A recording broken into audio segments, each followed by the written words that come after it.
Hello, dear future officers. A warm, very good evening to each one of you.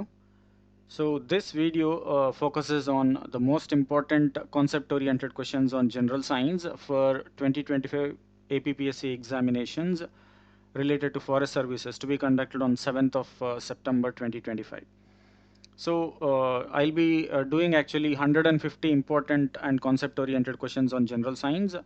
You already know the weightage of general science, almost 50 marks in part B of FBO ABO syllabus. Even it is useful for FSO exam as well, but most important for FBO ABO exam.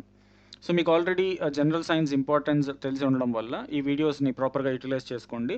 Total 150 క్వశ్చన్స్ని detailed ఎక్స్ప్లెనేషన్తో పాటు explain చేయడం జరుగుతుంది. ఈ series of videos actually ఉంటాయి, 10 videos ఉంటాయి. Each వీడియోలో నేను 15 questions with detailed explanation explain చేయడం జరుగుతుంది. ఓకేనా? So with that, I am entering into the video. So my name is Venkatesh Pelluru. I am the faculty and director of Safla Pathashala. So I welcome you to Safla Pathashala YouTube channel. If you really like the content of the video, please do leave a like, share the content to your friends, relatives and other aspirants. And please do subscribe to our channel. If you have any doubts or if you want to correct any questions, నేను కూడా మనిషినే కదా. So humans we make mistake. So ఏదైనా ఒకటి రెండు క్వశ్చన్స్కి ఎప్పుడైనా wrong answers చెప్పడం జరిగితే యూ కెన్ కరెక్ట్ మీ. ఓకేనా? సో ఒకవేళ నేను తప్పు చేస్తుంటే దాన్ని యాక్సెప్ట్ చేసి దీన్ని కరెక్ట్ ఇన్ఫర్మేషన్ ప్రొవైడ్ చేయడానికి ట్రై చేస్తాను. సో ఆల్ దోస్ థింగ్స్, లేదా మీకు ఏమైనా డౌట్స్, కంటెంట్, పెయిడ్ కోర్సెస్ గురించి ఇన్ఫర్మేషన్ అలాంటివి ఏమైనా కావాలంటే మీరు కామెంట్స్లో మెన్షన్ చేయొచ్చు, లేదా నా నంబర్ ప్రొవైడ్ చేస్తాను, ఆ నంబర్కి కూడా మీరు మెసేజ్ చేయొచ్చు. So with that I'm actually entering into the content. So ఈ డీటెయిల్స్ అన్ని తర్వాత చూద్దాం. ఇవి paid courses details. Now I'm not going to emphasize on that. Okay, so will be looking at question number 1 of the video. Out of 150 questions, this will be your first question. Okay, so the question is, which of the following is the primary constituent, means primary component of natural gas. So natural gas is not a single substance kada. So దాంట్లో మీకు numerous chemicals ఉంటాయి. So natural gas is a mixture of chemical components, right? So దాంట్లో ఎక్కువగా primary means majority of the natural gas is made up of which raw material or which chemical compound అని అడుగుతున్నాడు. So natural గ్యాస్లో మీకు ఏది ఎక్కువగా కనిపిస్తుంది? ఈథేనా, ప్రోపేనా? 4 options ఉన్నాయి కదా. So ethane, propane, butane. So the answer is option d, methane. Okay, so దానికి appropriate and conceptual oriented explanation మీకు ఇక్కడ ఉంటుంది. సో చూడండి, ethane though it's not the answer, actually the answer is option d. అది అందరికీ తెలిసిన విషయమే కదా. కానీ మీరు ఇంపార్టెంట్ పాయింట్స్ గురించి కూడా ఒకసారి అర్థం చేసుకోవాలన్నమాట. అంటే రేపు ఏదైనా క్వశ్చన్ మీథేన్ మీద అడగాలని లేదు కదా, ఈథేన్ మీద అడగొచ్చు, లేదా బ్యూటేన్ మీద అడగొచ్చు, లేదా ప్రోపేన్ మీద అడగొచ్చు. సో దాని మీద క్వశ్చన్ ఫ్రేమ్ చేస్తే ఎలా ఉంటుంది, దాని గురించి ఏదైనా ఒక ఇంపార్టెంట్ పాయింట్ మీకు ఎక్స్ప్లెనేషన్లో చెప్పడం జరుగుతుంది. సో ఈథేన్ కెమికల్ ఫార్ములా వచ్చేసి C2H6. సో నాకు సబ్స్క్రిప్ట్ రాయలేదు actually, but this is the actual formula. ఇలా రాస్తాం కదా. So ethane C2H6 is a component. Actually natural గ్యాస్లో ఇది కూడా ఒక పార్టే. న్యాచురల్ గ్యాస్లో ఈ కెమికల్ సబ్స్టాన్స్ కూడా ఉంటుంది, ఒక కాన్స్టిట్యూయెంట్గా ఉంటుంది actually. But it is the second most. అంటే మీకు ఆర్డర్లో పర్సంటేజ్ వైజ్ ఆర్డర్లో పెట్టాలి అంటే 70 నుంచి 80, 90% మధ్య 80, ఒక్కొక్క దాంట్లో ఒక్కొక్క క్వాలిటీ మీద వెళ్తుంది అనమాట. మీథేన్ ఉంటే ఒక 4 to 5% సెకండ్ టాప్ కంటెంట్గా, లేకపోతే సెకండ్ టాప్ కాన్స్టిట్యూయెంట్ లేదా కెమికల్ కాంపోనెంట్గా ఏది ఉంటుంది? ఈథేన్ ఉంటుంది అనమాట. ఒకవేళ మీకు ఆర్డర్లో అరేంజ్ చేయండి అని అడగొచ్చు question. So which of the following substances? So first వచ్చేసి మీథేన్, తర్వాత ఈథేన్, తర్వాత ప్రోపేన్, బ్యూటేన్, ఇలా. ఓకే, బట్ మీరు రెండు తెలుసుకుంటే సరిపోతుంది. ఆ ఎక్స్టెంట్కి వెళ్ళి అడగరు, బేసిక్ లెవెల్లోనే ఉంటాయి క్వశ్చన్స్. మెయిన్స్లో కొద్దిగా కష్టంగా అడిగితే అడగొచ్చు, కానీ ప్రిలిమ్స్లో the questions will be of very basic nature. But నేను మాత్రం మీకు ఈ 150 క్వశ్చన్స్లో కష్టంగా ఉంటే ఎలా ఉంటుంది, ఆడ్ క్వశ్చన్స్ ఎలా ఉంటాయి, ఒక్కోసారి ఇంపార్టెంట్ కాని ఏరియాస్ నుంచి కూడా క్వశ్చన్స్ వస్తాయి, మీకు అసలు తెలిసే ఉండదు అలాంటి టాపిక్. అలాంటి క్వశ్చన్స్ కూడా మనం చూస్తాం. ఓకేనా? Then what about option b? Option బిలో మీకు యాక్చువల్లీ ప్రోపేన్ అనే ఆప్షన్ ఉంది. ప్రోపేన్ ఫార్ములా వచ్చేసి C3H8 chemical formula. It's a heavier hydrocarbon. Obviously 8 hydrogens, 3 carbons ఉండడం వల్ల ఓవరాల్ మాలిక్యులర్ వెయిట్ కొద్దిగా ఎక్కువ ఉంటుంది అనమాట. It is also a constituent of natural gas. Natural గ్యాస్లో ప్రొపేన్ అనే కెమికల్ కాంపౌండ్ కూడా ఉంటుంది, but often separated for use as LPG. But మనం న్యాచురల్ గ్యాస్ని రెండు కాన్స్టిట్యూయెంట్స్గా యూజ్ చేయొచ్చు కదా. ఒకటి లిక్విఫైడ్ న్యాచురల్ గ్యాస్ ఎల్ఎన్జీ అంటాం, ఎల్పిజి అంటాం, లిక్విఫైడ్ పెట్రోలియం గ్యాస్. ఇంకొకటి సిఎన్జి అంటాం, అది కూడా వెహికల్స్లో యూజ్ చేస్తాం. సిఎన్జి అంటే ఏంటి? Compressed natural gas. సో ఒక్కొక్క దాంట్లో ఒక్కొక్క కాన్స్టిట్యూయెంట్ని యూజ్ చేస్తాం. సో ఇక్కడ క్లియర్గా మెన్షన్ చేశాను, ఎల్పిజిలో ప్రోపేన్ అనేది మోస్ట్ ఇంపార్టెంట్ కాంపోనెంట్. బట్ అది న్యాచురల్ గ్యాస్లో కూడా ఉంటుంది, బట్ చాలా అంటే తక్కువ క్వాంటిటీలో ప్రజెంట్ అయి ఉంటుంది అనమాట. Percentage wise it's very less when compare to ethane and methane. Methane highest, second highest ethane, ఆ తర్వాత ప్రోపేన్. బట్ ప్రోపేన్ అనేది ఎక్కడ మేజర్ కాన్స్టిట్యూయెంట్ అంటే ఎల్పీజీలో మేజర్ కాన్స్టిట్యూయెంట్ అవుతుంది. But it is not the main constituent of what natural gas. Okay, then will go for butane. Butane కూడా ఒక chemical compound. ఇది ఇంకా కొంచెం హయ్యర్ మాలిక్యులర్ వెయిట్ ఉండే కాంపౌండ్. కెమికల్ ఫార్ములా వచ్చేసి C4H10. Okay, this is hydrocarbon found in natural gas. ఇది కూడా actually natural గ్యాస్లో ఒక కాన్స్టిట్యూయెంట్ అయినప్పటికీ చాలా తక్కువ మోతాదులో ఉంటుంది అనమాట. న్యాచురల్ గ్యాస్ చాలా తక్కువ పర్సంటేజ్ ఉంటుంది.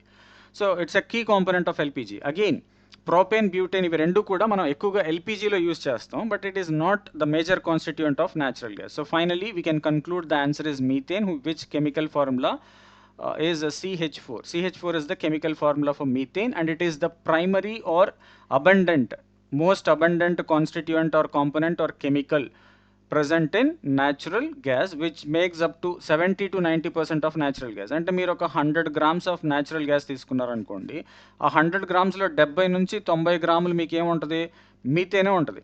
మిగిలిన ఈ కాంపోనెంట్స్ ఈథేన్, ప్రోపేన్, బ్యూటేన్ అవి చాలా తక్కువ మోతాదులో ఉంటాయి. 5 grams 2 grams అలా ఉంటాయి అనమాట. ఓకేనా?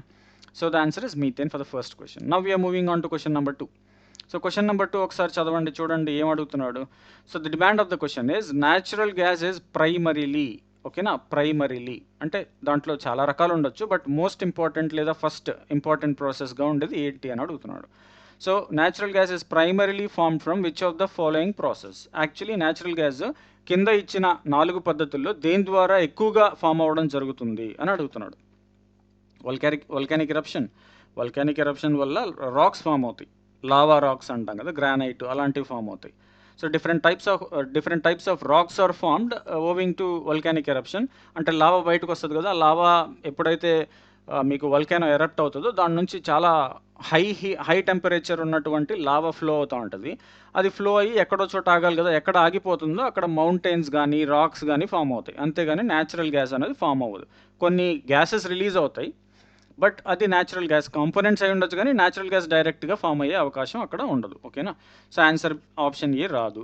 మరి సెకండ్ ఆప్షన్ చూడండి, decomposition of organic matter. Organic matter అంటే ఏంటి? Plants, animals. So decomposition of organic matter, ఈ point important. Under high heat, high temperature and pressure ఉండాలి. నార్మల్గా ఫామ్ అవ్వదు. ఇప్పుడు మన ఇంట్లో పెట్టామనుకోండి, ఒక వెజిటేబుల్స్, ఫ్రూట్స్ కుళ్ళిపోతే అక్కడ న్యాచురల్ గ్యాస్ ఫామ్ అవుతుందా?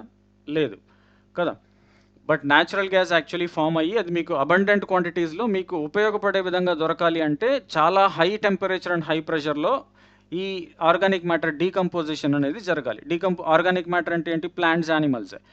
అది 1 సంవత్సరంలో 2 సంవత్సరాల్లో జరుగుతాయా, పోనీ 100 సంవత్సరాల్లో జరుగుతాయంటే లేదు, మిలియన్స్ ఆఫ్ ఇయర్స్ కావాలి కదా. మిలియన్స్ ఆఫ్ ఇయర్స్ పాటు చనిపోయిన plants, animals deeper layers of ఎర్త్లో ఉండిపోయి ఆ ప్రెషరు చాలా టెంపరేచర్ ఉంటుంది కదా అండర్ గ్రౌండ్ ఆఫ్ ద ఎర్త్లో, అంటే కోర్ ఆఫ్ ద ఎర్త్లో 6000-5000 డిగ్రీల టెంపరేచర్ ఉంటుంది. సో అలాంటి చోట్ల, అంత హై టెంపరేచర్స్ ఉన్న చోట ఆబ్వియస్లీ ప్రెషర్ కూడా ఎక్కువ ఉంటుంది. ఈ ప్రెషరు టెంపరేచర్ దగ్గర మీకు ఆ డీకంపోజిషన్ జరిగిన తర్వాత ఆల్రెడీ ఆర్గానిక్ కాంపౌండ్స్ అంటే ఏంటి? కార్బనే కదా. కార్బన్ మీకు డిఫరెంట్ ఫార్మ్స్ ఆఫ్ కార్బన్ కాంపోనెంట్స్గా తయారవుతుంది. పెట్రోల్, క్రూడ్ ఆయిల్ అంటే petrol, diesel etcetera. Crude oil అంటాం దాన్ని. తర్వాత చూద్దాం, ఫ్రాక్షనల్ డిస్టిలేషన్ ఆఫ్ ప్రాసెస్ వస్తుంది. సో న్యాచురల్ గ్యాస్ ఇవన్నీ కూడా న్యాచురల్గా ఫామ్ అయిపోతాయి కదా. So this is the correct answer. So while decomposition of organic matter which occurs at a very high temperature and pressure over thousands or millions of years, then it leads to formation of natural gas. So photosynthesis వల్ల organic compounds produce అవుతాయి, కానీ natural gas form అవ్వదు కదా. అట్లాగే ఇరోషన్ of sedimentary rocks. Sedimentary rocks అంటే already చెప్పాను, volcanoes erupt అయినప్పుడు form అవుతాయి అని. సో ఆ రాక్స్ మీకు ఇరోషన్ అంటే ఏంటి? కొంచెంగా వాష్ అవుట్ అయిపోవడం, వెదర్ అవుట్. అంటే ఒక పెద్ద రాక్ డిసింటిగ్రేట్ అయ్యి చిన్న చిన్న శాండ్ పీసెస్ లాగా తయారవుతాయి అనమాట. సో ఈ ఎరోషన్ వల్ల మీకు న్యాచురల్ గ్యాస్ ఫామ్ అవుతుందా? లేదు. ఓకే, సో సాయిల్ ఫర్టిలిటీ తగ్గిపోతుంది, కానీ మీకు కొత్తగా వేరే మెటీరియల్స్ ఏం ఫామ్ అవ్వవు. లార్జ్ సైజులో ఉన్నవి చిన్న చిన్న ముక్కలుగా తయారవుతాయి ఎరోషన్ అంటే. దానివల్ల గ్యాస్ ఫామ్ అయ్యే అవకాశం లేదు. సో ఇక్కడ కరెక్ట్ ఆన్సర్ ఆప్షన్ బి అనేది మీకు క్లియర్గా అర్థమైపోద్ది. ప్రాపర్ ఎక్స్ప్లెనేషన్ చూద్దాం. సో ఆల్రెడీ చెప్పేశాను మీకు, కానీ ఒకసారి చదివి వినిపిస్తాను చూడండి. వల్కానిక్ ఎరప్షన్స్ అండ్ కూలింగ్ లావా. ఎప్పుడైతే వల్కానో ఎరప్ట్ అవుతుందో మీకు లావా రిలీజ్ అవుతుంది. అది కొంచెం కూల్ అయిపోయినాక సాలిడిఫై అయిపోతుంది. ఫస్ట్ లిక్విడ్ స్టేజ్లో ఉన్న లావా సాలిడ్ అయిపోయాక అదే మనకి యాక్చువల్లీ డిఫరెంట్ టైప్స్ ఆఫ్ రాక్స్గా తయారవుతుంది అనమాట, based on the constituents present. Then ఆ రాక్సే మీకు లార్జ్ స్కేల్లో ఫామ్ అయితే దాన్ని మనం మౌంటైన్స్ అంటాం కదా. So generally lava formation leads to igneous rocks. ఇది ఇంపార్టెంట్ పాయింట్. లావా వల్ల ఫామ్ అయ్యే రాక్స్ని మనం ఎలా క్లాసిఫై చేస్తాం? There are different types of rocks కదా. ఇగ్నియస్ రాక్స్ అని క్లాసిఫై చేస్తాం. మెటామార్ఫిక్ రాక్స్ అంటాం, ఇగ్నియస్ రాక్స్ అంటాం. అందులో వల్కానిక్ ఎరప్షన్ నుంచి లావా ప్రొడ్యూస్ అయినప్పుడు లావా నుంచి ఫామ్ అయ్యే రాక్స్ని ఇగ్నియస్ రాక్స్, న్యాచురల్ రాక్స్, ఇవే ఇంపార్టెంట్. ఇవి ఫామ్ అయ్యాక వీటి నుంచి వేరే టైప్స్ ఆఫ్ రాక్స్ వస్తాయన్నమాట. These are the primary kind of rocks that leads to soil formation or even different types of rocks formation. ఓకేనా. అంతే తప్ప మీకు న్యాచురల్ గ్యాస్ అనేది ఫామ్ అవ్వదు. ఓకే, వల్కానిక్ ఎరప్షన్స్ వల్ల. Then coming to option b, ఇదే answer అని చెప్పాను, ఒకసారి డీటెయిల్గా ఎక్స్ప్లెనేషన్ చూద్దాం. This is the correct answer. ఓకేనా. So natural gas like coal or even petroleum is a fossil fuel. Fossil fuel అంటే ఏంటి? ఆర్గానిక్ మ్యాటర్, చనిపోయిన ప్లాంట్స్, మనుషుల నుంచి ఉత్పత్తి అయ్యే ప్లాంట్స్, మెరైన్ ఆర్గానిజమ్స్ లేదా మనుషుల నుంచి ఫామ్ అయ్యే కార్బన్ కాంపౌండ్స్ని ఫాజిల్ ఫ్యూయల్స్ అంటాం. అందులో మీకు ఎగ్జాంపుల్స్గా కోల్, పెట్రోలియం, న్యాచురల్ గ్యాస్ కూడా ఫాజిల్ ఫ్యూయలే, అంటే అది ఆర్గానిక్ కాంపౌండ్స్ నుంచి ఫామ్ అవుతుంది కదా. సో అది ఎలా జరుగుద్ది అంటే అనెరోబిక్ డికంపోజిషన్, అంటే అక్కడ ఆక్సిజన్ అది కాన్స్టెంట్ ఉండదు, బట్ మైక్రో ఆర్గానిజమ్స్ ఏవైతే ఉంటాయో they have the capacity to breathe even in the absence of oxygen. కొన్ని మైక్రో ఆర్గానిజమ్స్కి ఆక్సిజన్ లేకపోయినప్పటికీ బ్రీదింగ్ అంటే రెస్పిరేషన్ చేసే కెపాసిటీ పొంది ఉంటాయి అన్నమాట అవి. సో అవి అనెరోబిక్, అంటే ఆక్సిజన్ యాబ్సెన్స్లో ఎప్పుడైతే రెస్పిరేషన్ ఫామ్ చేస్తూ ఉంటాయో అక్కడ హై టెంపరేచర్ అండ్ ప్రెషర్ ఉన్నప్పుడు ఆటోమేటిక్గా డీకంపోజిషన్ జరిగి మీకు కార్బన్ అనేది రిలీజ్ అయ్యి డిఫరెంట్ ఫామ్స్లో స్టోర్ అవుతుంది. కొన్ని చోట్ల కోల్ ఫామ్లో ఉంటుంది, కొన్ని చోట్ల పెట్రోలియం ఫామ్ అంటే క్రూడ్ ఆయిల్ ఫామ్లో ఉంటుంది, ఇంకొన్ని చోట్ల గ్యాషియస్ ఫామ్, న్యాచురల్ గ్యాస్ ఫామ్లో ఉంటుంది. So ultimately the answer is natural gas is formed through anaerobic decomposition. ఈ పదం కూడా గుర్తుపెట్టుకోండి, anaerobic decomposition of organic anaerobic decomposition of organic compounds present in plants, dead plants, animals, even marine organisms. ఇది తర్వాత చూద్దాం. Next క్వశ్చన్లో మీకు ఈజీగా అర్థం అవుతుంది. మెరైన్ ఆర్గానిజమ్స్ నుంచి మీకు పెట్రోలియం వస్తుంది, కోల్ వచ్చేసి ప్లాంట్స్ నుంచి వస్తుంది. దెన్ ఆప్షన్ సిలో మీకు ఫోటోసింథసిస్ చెప్పాం, ఆల్రెడీ మీకు తెలిసిన విషయమే. So I'm not going to deep, just ఒకసారి చదివి వినిపిస్తాను, ఎక్స్ప్లెనేషన్ ఏమి ఉండదు. మీకు ఆల్రెడీ వీడియోస్ కావాలంటే ఫోటోసింథసిస్ మీద ఒక కంప్లీట్ వీడియో చేస్తున్నాను, మీరు అది చూడొచ్చు. Photosynthesis is the process by which plants algae convert సన్లైట్లో ఉన్న ఎనర్జీని కెమికల్ ఎనర్జీగా మారుస్తాయి. అది ఆర్గానిక్ మ్యాటర్ ఫామ్లో స్టోర్ అవుతాయి, అంటే గ్లూకోజ్గా కన్వర్ట్ చేసి దాన్ని ఫ్యూచర్లో స్టార్చ్గా స్టోర్ చేసుకుంటాయి ప్లాంట్స్ కదా. అంటే అది ఫుడ్ ప్రొడక్షన్ ప్రాసెసే కానీ న్యాచురల్ గ్యాస్ ప్రొడక్షన్ ప్రాసెస్ కాదు. ఫోటోసింథసిస్ అనేది కేవలం ఫుడ్ మెటీరియల్ని తయారు చేయడానికి ఉపయోగించే పద్ధతి, అంతేగాని ఇక్కడ న్యాచురల్ గ్యాస్ ఫార్మేషన్ అనేది జరగదు. Erosion of sedimentary rocks already చెప్పాను, లార్జ్ సైజులో ఉన్న రాక్స్ కొంచెం చిన్న చిన్న పీసెస్గా తయారయ్యే ప్రాసెస్ని ఎరోషన్ అంటాం. అది రకరకాలుగా జరుగుద్ది, వాటర్ వల్ల జరగచ్చు, విండ్ వల్ల జరగచ్చు, ఈవెన్ ఆంథ్రోపోజెనిక్ ఫ్యాక్టర్స్ వల్ల జరగచ్చు. ఓకే, దానివల్ల మీకు ఎలాంటి గ్యాస్ అనేది ఫామ్ అవ్వదు. ఓకే, సైజ్ చేంజ్ అవుతుంది తప్ప కెమికల్ కాంపోజిషన్ కూడా మారే ఛాన్సెస్ చాలా తక్కువ ఉంటాయి. So answer is option B. Okay, then consider the following statements. Generally మీకు ఎఫ్బిఓ ఎగ్జామ్లో ఇలాంటి క్వశ్చన్స్ ఒక 50 ఇచ్చారనుకోండి జనరల్ సైన్స్ నుంచి, ఇలాంటి ఒక 5 నుంచి 7 క్వశ్చన్లు ఉండొచ్చు, లేదా మ్యాక్సిమం 10 క్వశ్చన్లు ఉండొచ్చు. ఓకేనా, అందుకే ఇలాంటివి కూడా మీరు నేర్చుకోవాల్సి ఉంటుంది. అంటే ఓన్లీ సింగిల్ లైన్ క్వశ్చన్స్ ఉంటాయని ఎక్స్పెక్ట్ చేయకండి, ఇలాంటివి కూడా ఒక 5 నుంచి 10 క్వశ్చన్లు ఉండే అవకాశం ఉంటుంది. మల్టిపుల్ స్టేట్మెంట్స్, 2 స్టేట్మెంట్స్ ఉండొచ్చు, 3 ఉండొచ్చు, 4 కూడా ఉండొచ్చు.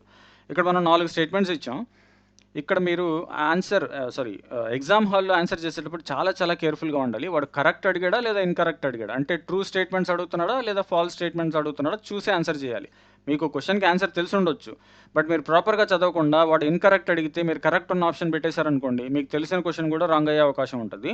సో వాడు మల్టిపుల్ స్టేట్మెంట్ క్వశ్చన్స్ ఇచ్చినప్పుడు వాట్ హీఈస్ ఆస్కింగ్, వాడు కరెక్ట్ స్టేట్మెంట్స్ లేదా ట్రూ స్టేట్మెంట్స్ అడుగుతున్నాడా లేదా ఫాల్స్ లేదా ఇన్కరెక్ట్ స్టేట్మెంట్స్ అడుగుతున్నాడు, దాని ప్రకారం ఆన్సర్ పెట్టాల్సి ఉంటుంది. ఇక్కడ మనకి క్లియర్గా చెప్తున్నారు కరెక్ట్ స్టేట్మెంట్స్ అని. సో ఫస్ట్ స్టేట్మెంట్ చూద్దాం. ఫస్ట్ స్టేట్మెంట్లో ఏమని చూడండి.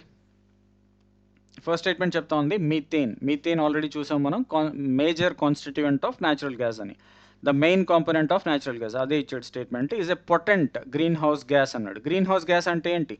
The gases that are responsible for global warming or green house effect. Global warming అంటే ఏంటి? ఓవరాల్ ఎర్త్ సర్ఫేస్ టెంపరేచర్ పెరగడం కదా.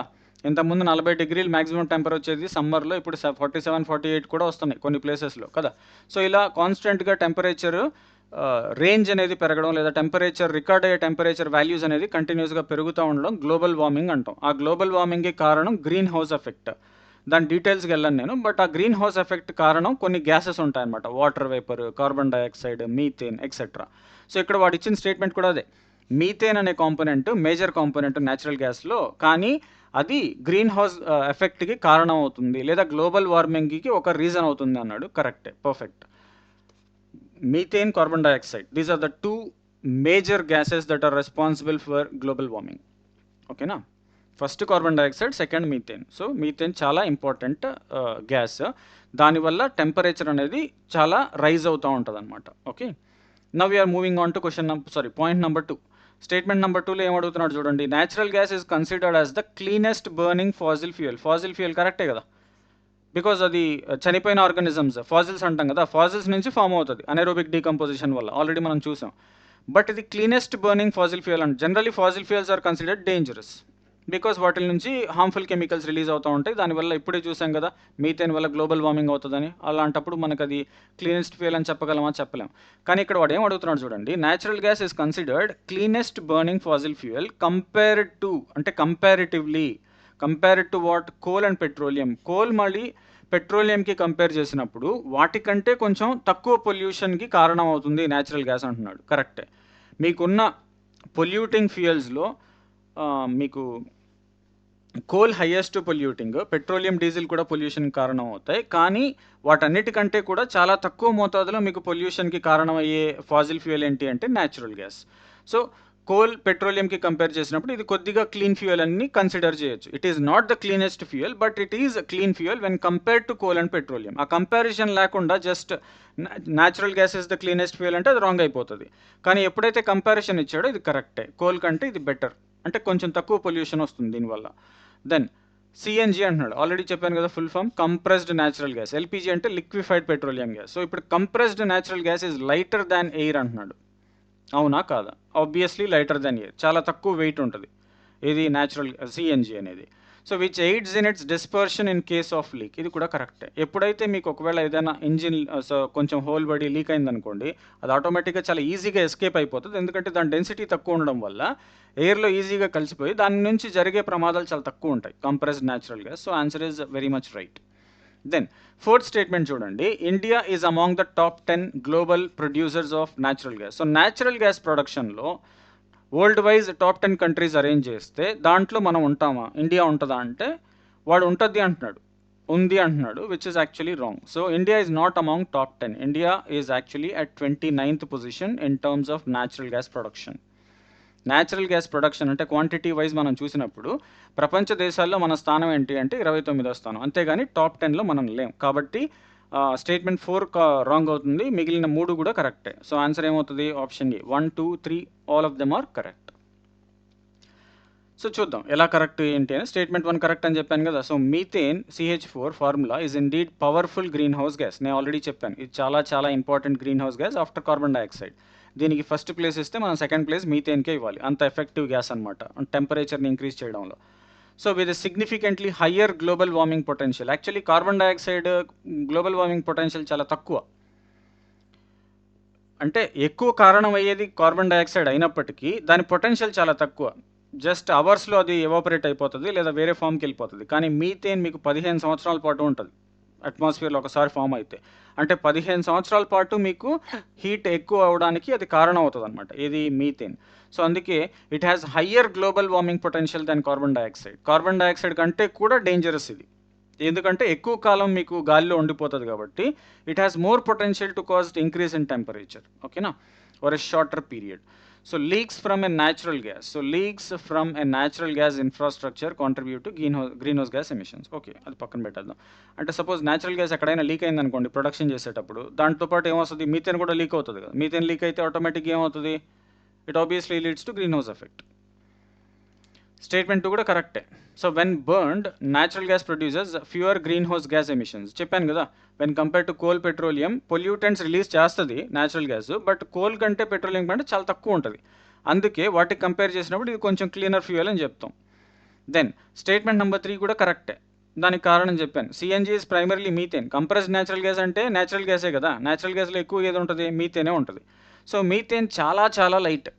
Methane air overall air composition compare చేసినప్పుడు మీథేన్ చాలా లైట్‌గా ఉంటదనమాట. సో, లైట్‌గా ఉండడం వల్ల డెన్సిటీ తక్కువ ఉండడం వల్ల ఈజీగా ఎస్కేప్ అయిపోతది అట్మాస్ఫియర్‌లోకి. So, this is the property that means in the event of a leak, even ఒక లీకేజ్ జరిగినప్పుడు అక్కడ న్యాచురల్ గ్యాస్ లేదా కంప్రెస్డ్ న్యాచురల్ గ్యాస్ రిలీజ్ అయినప్పుడు అందులో మీథేన్ ఉన్నప్పటికీ అది వెయిట్ తక్కువ ఉండడం వల్ల ఆటోమేటిక్‌గా రైజ్ అవుతది. అంటే ఫస్ట్ లీక్ అయిన ఏరియా ఒక 10 మీటర్స్‌లో ఉందనుకోండి, లేదా 1 మీటర్ హైట్‌లో ఉందనుకోండి, అది పైకెళ్ళిపోతదనమాట. ఆటోమేటిక్‌గా 10 మీటర్స్, 20 మీటర్స్ సో, అట్మాస్ఫియర్‌లో కలిసిపోతది. కలిసిపోయినప్పుడు దానివల్ల మీకు జరిగే ప్రాబ్లమ్స్ చాలా తక్కువుంటాయి. ఓకే. అంటే ఏంటి అర్థం? Reducing the risk of accumulation at the ground level. అది లైట్‌గా ఉండడం వల్ల అంటే వేరే ప్రాంతానికి ఒక చోటు నుంచి ఒక చోటుకెళ్ళిపోతది, లేదా హైట్‌కెళ్ళిపోద్దనమాట. అప్పుడు మీకు గ్రౌండ్ లెవెల్‌లో అది అక్యుములేషన్ అవ్వదు. దానివల్ల మీకు ప్రమాదాలు తగ్గుతాయి. Okay. So, statement 4 incorrect already చెప్పాను. ఇండియా ఈజ్ ర్యాంక్డ్ 29థ్ గ్లోబల్లీ. ఈ క్వెషన్ మీకు ఇంపార్టెంట్ కాదు. దీన్ని అడగడు కూడా. ఎందుకంటే ఇది రోజు రోజుకి చేంజ్ అయ్యేది కదా! ఇంపార్టెంట్ స్టాటిస్టిక్స్ ఒక సంవత్సరం పాటు చేంజ్ అవ్వవు అన్నప్పుడు మాత్రమే అడుగుతాడు.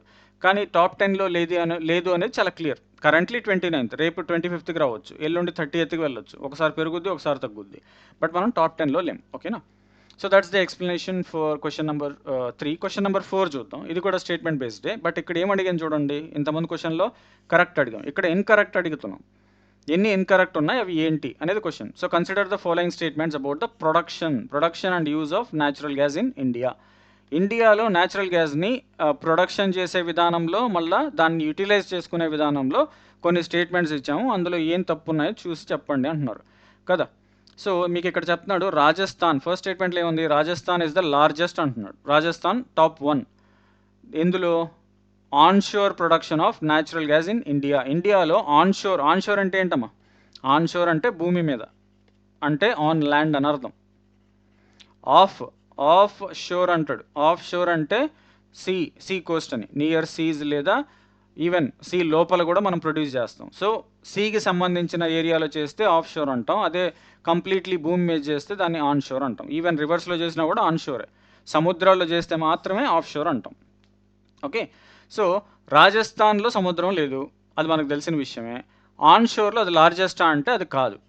ఆన్ షోర్‌లో మీకు లార్జెస్ట్ ప్రొడక్షన్ వచ్చేసి అస్సాం నుంచి ఉంటదనమాట. ఓకేనా? Assam is the largest producer of natural gas based of natural gas production through land సోర్సెస్‌ని యూజ్ చేసుకొని మనం న్యాచురల్ గ్యాస్ ప్రొడ్యూస్ చేస్తే ఆన్ షోర్ ప్రొడక్షన్ అంటాం. అందులో రాజస్థాన్ కాదు లార్జెస్ట్ యాక్చువల్లీ అస్సాం. ఓకే. అందుకే స్టేట్మెంట్ 1 యాక్చువల్లీ రాంగ్ అయిందనమాట. స్టేట్మెంట్ 2 చూడండి. కేజీ బేసిన్ అంటే కృష్ణా గోదావరి బేసిన్. ఇది రివర్ కదా! Is a significant offshore region. కరెక్టే. సముద్రానికి చాలా దగ్గరలో ఉంటది ఆ రీజియన్. ఇక ఇప్పుడు మనం యాక్చువల్లీ రిలయన్స్ వాళ్ళకి ఇచ్చేసాం దాన్ని. వాళ్ళు చేస్తున్నారు కూడా. ఆల్రెడీ ప్రొడక్షన్ స్టార్ట్ అయిపోయింది. For natural gas reserves in India yes perfect. One of the largest ఇండియాలో ఉన్న న్యాచురల్ గ్యాస్ రిజర్వ్స్‌లో కేజీ బేసిన్‌లో కూడా చాలా ఎక్కువ ఉందన్నమాట. Maybe second or third in India. Overall available quantity ప్రొడక్షన్‌లో కాదు. అవైలబుల్ క్వాంటిటీలో కేజీ బేసిన్ చాలా న్యాచురల్ గ్యాస్ రిజర్వ్స్ ఉన్న ప్రాంతం. వాడు అదే ఇచ్చాడు. మనం అది కరెక్ట్ చెప్తున్నాం. కానీ మనకి అడిగిందేంటి? ఇన్‌కరెక్ట్. ఇది కరెక్టే. Second statement correct. Third statement చూద్దాం. Natural gas is used as feedstock అంటే మీరు కన్‌ఫ్యూజ్ అవ్వద్దు. ఫీడ్ స్టాక్ అంటే రా మెటీరియల్. అంటే దీన్ని ఉపయోగించి దీని నుంచి వేరే మెటీరియల్ తయారు చేస్తామని. సో, న్యాచురల్ గ్యాస్‌ని రా మెటీరియల్‌గా ఉపయోగిస్తామా? ఎక్కడ? ఫర్టిలైజర్ ప్రొడక్షన్‌లో. కరెక్టే అది. ఇది కూడా కరెక్టే. మీకు అంత డెప్త్‌గా వెళ్ళాల్సిన అవసరం లేదు. బట్ గుర్తుపెట్టుకోండి న్యాచురల్ గ్యాస్‌ని రా మెటీరియల్‌గా యూజ్ చేసి మనం అమోనియాని ప్రొడ్యూస్ చేస్తాం. న్యాచురల్ గ్యాస్‌లో మీకేముంటది? మీథేన్ ఉంటది కదా! మీథేన్‌లో ఉన్న హైడ్రోజన్ ఈ బాండ్స్ బ్రేక్ చేస్తామనమాట. బాండ్స్ బ్రేక్ చేసి ఈ హైడ్రోజన్ రిలీజ్ అయిపోతది. ఇక్కడ నుంచి రిలీజ్ అయిన హైడ్రోజన్‌ని నైట్రోజన్‌తో కలిపి మనం అమోనియా తయారు చేసుకుంటాం. NH3 అని చెప్పి. ఇది కాంప్లెక్స్ రియాక్షన్. బట్ మీరు గుర్తుపెట్టుకోవాల్సింది న్యాచురల్ గ్యాస్‌ని రా మెటీరియల్‌గా లేదా ఫీడ్ స్టాక్‌గా యూజ్ చేస్తాం ఫర్టిలైజర్స్‌ని ప్రొడ్యూస్ చేయడానికి. డైరెక్ట్‌గా కాదు. ఫస్ట్ అమోనియా ప్రొడ్యూస్ చేస్తాం. అమోనియాని ఉపయోగించి మనం చాలా ఫర్టిలైజర్స్ తయారు చేస్తాం. కాబట్టి directly or indirectly natural gas అనేది మీకు ఇండియాలో ఫర్టిలైజర్ ప్రొడక్షన్‌కి ఉపయోగపడుతది. సో, ఇది కూడా కరెక్ట్ స్టేట్మెంటే.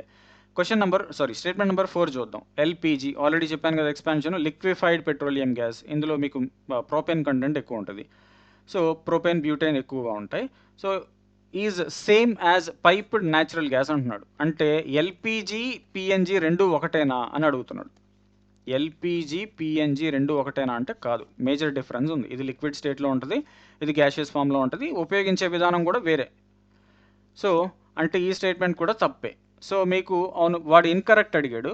నేను చెప్పాను first statement is wrong actually and fourth statement is also wrong అని. 1 and 4. So, answer is option A. 1 and 4 are the wrong statements given in the question. Then ఎందుకు wrong అనేది చూద్దాం ఒకసారి. ఓకేనా?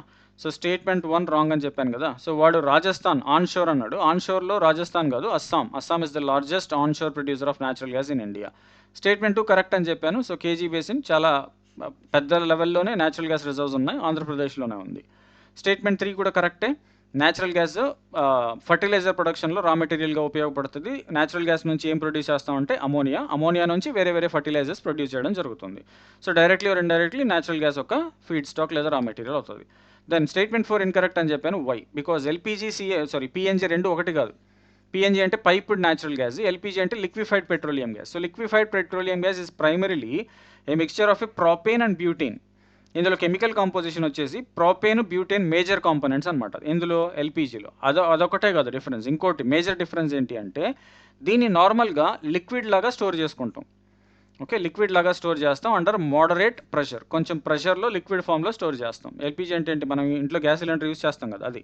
మీకు అది బయటకు పోయేటప్పుడు మీకు యాక్చువల్లీ గ్యాస్ ఫామ్‌లో పోయినట్టు అనిపిస్తది. బట్ అది లిక్విడ్ ఫామ్‌లోనే ఉంటదనమాట. ఇవాపరేట్ అప్పుడు బయటకొచ్చేటప్పుడు మీకు actually it appears to be a gas, but it is stored in a liquid form under moderate pressure. PNG అంటే పైప్డ్ న్యాచురల్ గ్యాస్ అంటాం. పైప్డ్ న్యాచురల్ గ్యాస్ అంటే మీరు ఎప్పుడన్నా వార్తల్లో వినే ఉంటారు. అక్కడ ఎక్కడో పైప్ బ్రేక్ అయిపోయింది న్యాచురల్ గ్యాస్‌ది. అక్కడ గ్యాస్ లీక్ అయ్యి కొంతమంది చనిపోయారు. అలా ఉంటది కదా! సో, అంటే జనరల్లీ మనం న్యాచురల్ గ్యాస్‌ని ప్రొడక్షన్ ప్లేస్ నుంచి వేరే రాష్ట్రానికి ఫర్ ఎగ్జాంపుల్ ఇప్పుడు అస్సాం నుంచి మేబీ మహారాష్ట్రకో లేకపోతే మధ్యప్రదేశ్‌కో పంపించాలనుకోండి. దాన్ని ఇప్పుడు లారీల్లో స్టోర్ చేసి తీసుకురావడం చాలా ఖర్చుతో కూడుకున్న పని. సో, ఈజియెస్ట్ ప్రాసెస్ ఏంటి అంటే ఎక్కడైతే మనం ప్రొడక్షన్ చేస్తున్నామో అక్కడి నుంచి మనం ఎక్కడికి తీసుకెళ్ళాలనుకుంటున్నామో ఆ ప్లేస్‌కి పైప్‌లైన్, చాలా పెద్ద పైప్‌లైన్, సీల్డ్ పైప్‌లైన్స్ చాలా ప్రొటెక్షన్ మెజర్స్ యూజ్ చేసి వేస్తారనమాట. అప్పుడప్పుడు అలాంటివి కూడా లీక్ అవుతా ఉంటాయి. ఫర్ ఎగ్జాంపుల్ మనకి తాపీ పైప్‌లైన్ అని ఉంది. మీరు కావాలంటే దీని తర్వాత ఇంటర్నేషనల్ పైప్‌లైన్. సో, ఒక దేశం నుంచి ఇంకో దేశానికి కూడా పైప్‌లైన్స్ వేసిన సందర్భాలున్నాయి. దాన్ని యూజ్ చేస్తున్న సందర్భాలు కూడా మనం ఇప్పుడు డే టు డే యాక్టివిటీ అది. So, piped natural gas gaseous ఫామ్‌లో ఉంటది. ఇందులో మెయిన్ కాన్స్టిట్యూయెంట్ వచ్చేసి మీథేన్. మీరు కరెక్ట్‌గా అర్థం చేసుకుంటే ఇక్కడ బేసిక్ డిఫరెన్సెస్ 2 ఉన్నాయి. ఎల్‌పీజీలో మెయిన్ కాన్స్టిట్యూయెంట్స్ ప్రొపేన్, బ్యూటేన్ అట్లాగే అదని లిక్విడ్ ఫామ్‌లో స్టోర్ చేస్తాం. కానీ పీఎన్జీ పైప్డ్ న్యాచురల్ గ్యాస్‌లో మెయిన్ కాన్స్టిట్యూయెంట్ వచ్చేసి మీథేన్ అండ్ జనరల్లీ అది గ్యాషియస్ ఫామ్‌లో ఉంటది. Okay. So, that's the point you need to understand regarding question number 5. So, question number 5 చూద్దాం. క్వెషన్ నెంబర్ 5లో క్వెషన్ చూద్దాం. First of all which of the following is a key advantage? అంటే key advantage అని క్లియర్‌గా mention చేశాడు. ఇక్కడ మీకు 4 options ఉన్నాయి కదా! అందులో 2, 3 అడ్వాంటేజెస్ ఉండొచ్చు. కానీ మోస్ట్ ఇంపార్టెంట్ అడ్వాంటేజ్ కీ అంటే మోస్ట్ ఇంపార్టెంట్ అని. మోస్ట్ ఇంపార్టెంట్ అడ్వాంటేజ్ ఏంటి అని. So, of using natural gas for electricity production. Electricity generation కోసం మనం ఆబ్వియస్లీ న్యాచురల్ గ్యాస్‌ని యూజ్ చేస్తాం. న్యాచురల్ గ్యాస్ యూజ్ చేస్తాం, కోల్ యూజ్ చేస్తాం, పెట్రోలియం యూజ్ చేస్తాం. అన్నిటి నుంచి కూడా మనం బేసిక్‌గా ఎలక్ట్రిసిటీ ప్రొడక్షన్ జరుగుతుంది ఇండియాలో. బట్ న్యాచురల్ గ్యాస్‌ని యూజ్ చేసి ఎలక్ట్రిసిటీని ఉత్పత్తి చేయడం వల్ల దానివల్ల ఉన్న మేజర్ అడ్వాంటేజ్ ఏంటి? 2, 3 అడ్వాంటేజెస్ ఉండొచ్చు. అందులో మోస్ట్ ఇంపార్టెంట్ అడ్వాంటేజ్ ఏంటి అని అడుగుతున్నాడు. Because it's in conjunction with renewable sources. ఇది ఇంపార్టెంట్. అది సెపరేట్‌గా చూసినప్పుడు కాదు. In conjunction with renewable. Renewable అంటే ఏంటి? సోలార్, విండ్, టైడల్ ఇవి. సో, జనరల్లీ అక్కడ పొల్యూషన్ ఉండదు. కానీ అవి ఎప్పుడు అవైలబుల్ ఉండవు కదా! ఇప్పుడు సపోజ్ ఒక 4 రోజులు కంటిన్యూయస్‌గా వాన పడిందనుకోండి. ఫుల్ క్లౌడీ ఉంది. వాతావరణం మొత్తం క్లౌడీగా ఉంది. అసలు సన్నే లేడు. సన్ రావట్లేదు. సన్‌లైటే ఎక్కువగా లేదనమాట. అలాంటి సందర్భాల్లో మీకు సోలార్ పవర్‌ని ప్రొడ్యూస్ చేయడం చాలా కష్టం. జరగని పని అది. బట్ మీకు ఏదైనా ఒక ఇల్లో లేకపోతే ఒక పెద్ద ప్లాంటో కంప్లీట్ సోలార్ బేస్డ్ ఉందనుకోండి. ఒక ఊరుంది. ఆ ఊరికి సోలార్ ఎనర్జీ నుంచే మనం ఎలక్ట్రిసిటీ ప్రొడ్యూస్ చేస్తున్నాం. ఒక 4 రోజులు వర్షం పడతా ఉంది. సోలార్ ఎనర్జీ నుంచి మనం ఎలక్ట్రిసిటీ ప్రొడ్యూస్ చేయడానికి కుదరట్లేదు. అలాంటి సందర్భంలో ఆ ఊరికి 4 రోజులు ఎలక్ట్రిసిటీ లేకుండా ఉంటే ఒప్పుకుంటారా ఆళ్ళు? కుదరదు కదా! సో, అలాంటి ప్రాబ్లమ్స్ నుంచి బయటికి రావడానికి ఒక్కొక్కసారి హైబ్రిడ్ ప్లాంట్స్ ఉంటాయన్నమాట. అఫ్‌కోర్స్ మీకు అక్కడ సోలార్ ఎనర్జీ నుంచి ప్రొడక్షన్ జరుగుతున్నప్పటికీ ఒకవేళ ఇలాంటి ప్రాబ్లమ్స్ రైజ్ అయినప్పుడు ఇమ్మీడియేట్‌గా కంట్రోల్ చేయాలి అంటే మీకు అక్కడ ఏదో ఒక ఆల్టర్‌నేటివ్ సోర్స్ ఉండాలి. ఆ ఆల్టర్‌నేటివ్ సోర్స్‌లో బెస్ట్ ఏంటి అంటే న్యాచురల్ గ్యాస్. దాని అడ్వాంటేజ్ ఏంటి అంటే ఇక్కడ ఆప్షన్ సిలో ఇచ్చాం కదా! అది. It is high density. High density కాదు, న్యాచురల్ గ్యాస్ గ్యాషియస్ ఫామ్లో ఉంటుంది, డెన్సిటీ చాలా తక్కువ ఉంటుంది. సో ఇది ఆప్షన్ అడ్వాంటేజ్ కాదు. యాక్చువల్లీ రాంగ్, స్టేట్మెంటే wrong. It is a renewable source, replenishes quickly. తప్పు కదా. Renewable source natural gas millions of years పడుతుందని చెప్పాం, లేదా వేల సంవత్సరాలు కావాలి ఒక మిలియన్ ఒక కేజీ మినరల్ గ్యాస్ ఫామ్ అవ్వాలి అంటే అంటున్నాం. అంటే అది రెన్యూవబుల్ కాదు. అంటే మీరు ఇప్పుడు వాడితే మళ్ళీ వెంటనే దొరకదు మీకు, అది కొన్ని వేల సంవత్సరాలు కొన్ని లక్షల సంవత్సరాలు కావాల్సి వస్తుంది. అంటే అది రీప్లెనిష్ అంటే ఏంటి, రీస్టోర్ అని. రీస్టోర్ అవుతుందా, ఇమ్మీడియట్లీ రీస్టోర్ అవుతుందా, చాలా త్వరగా అవుతుందా, లేదు, వేల సంవత్సరాలు లక్షల సంవత్సరాలు కావాలి. అంటే ఇది కూడా తప్పే. అది ఫస్ట్ ఆఫ్ ఆల్ రెన్యూవబుల్ కాదు, నాన్ రెన్యూవబుల్. రెన్యూవబుల్ అంటే ఒకసారి యూజ్ చేస్తే దాన్ని మళ్ళీ రీయూజ్ చేయొచ్చు అని. ఇది నాన్ రెన్యూవబుల్, ఒకసారి యూజ్ చేస్తే అయిపోయింది అక్కడికి, మళ్ళీ అది ప్రొడ్యూస్ అవ్వదు అనమాట. ఓకే, ఇది కూడా రాంగ్ అలాంటప్పుడు. C correct. ఎందుకంటే ఇట్స్ పవర్ ప్లాంట్స్, అంటే న్యాచురల్ గ్యాస్ ద్వారా రన్ అయ్యే పవర్ ప్లాంట్స్ని చాలా త్వరగా ర్యాంప్ అప్ అండ్ డౌన్, అంటే స్టార్ట్ చేయొచ్చు, స్టాప్ చేయొచ్చు. అవసరం ఉన్నప్పుడు స్టార్ట్ చేస్తాం, వెంటనే ఎలక్ట్రిసిటీ ప్రొడ్యూస్ అవుతుంది, ఎక్కడైతే ప్రాబ్లం ఉందో అక్కడికి పంపించేస్తాం.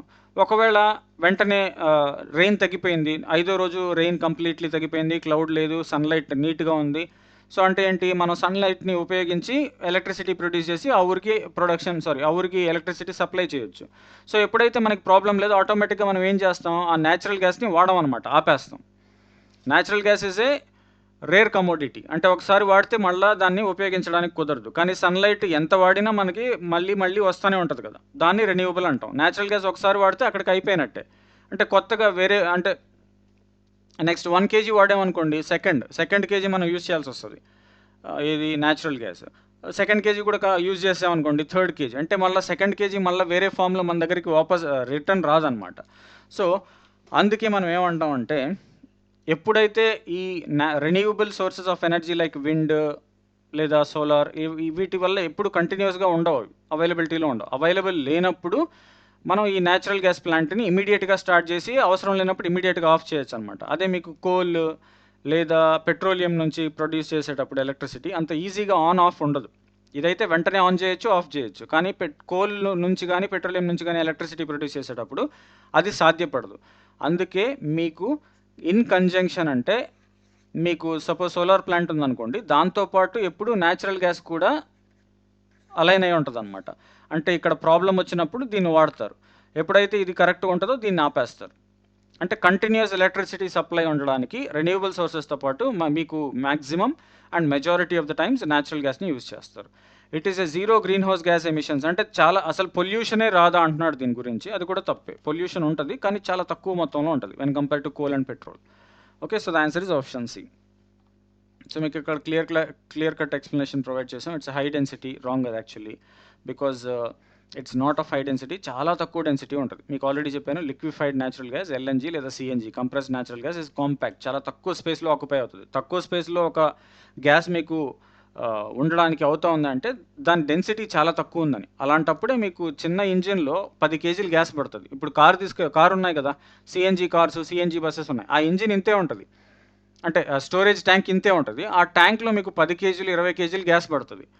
10 kg అంటే నార్మల్లీ చాలా ఎక్కువ స్పేస్ ఆక్యుపై చేస్తుంది కదా, కానీ దీని డెన్సిటీ తక్కువ ఉండడం వల్ల తక్కువ స్పేస్లో మీకు ఎక్కువ క్వాంటిటీ అవైలబిలిటీ ఉంటుంది అనమాట.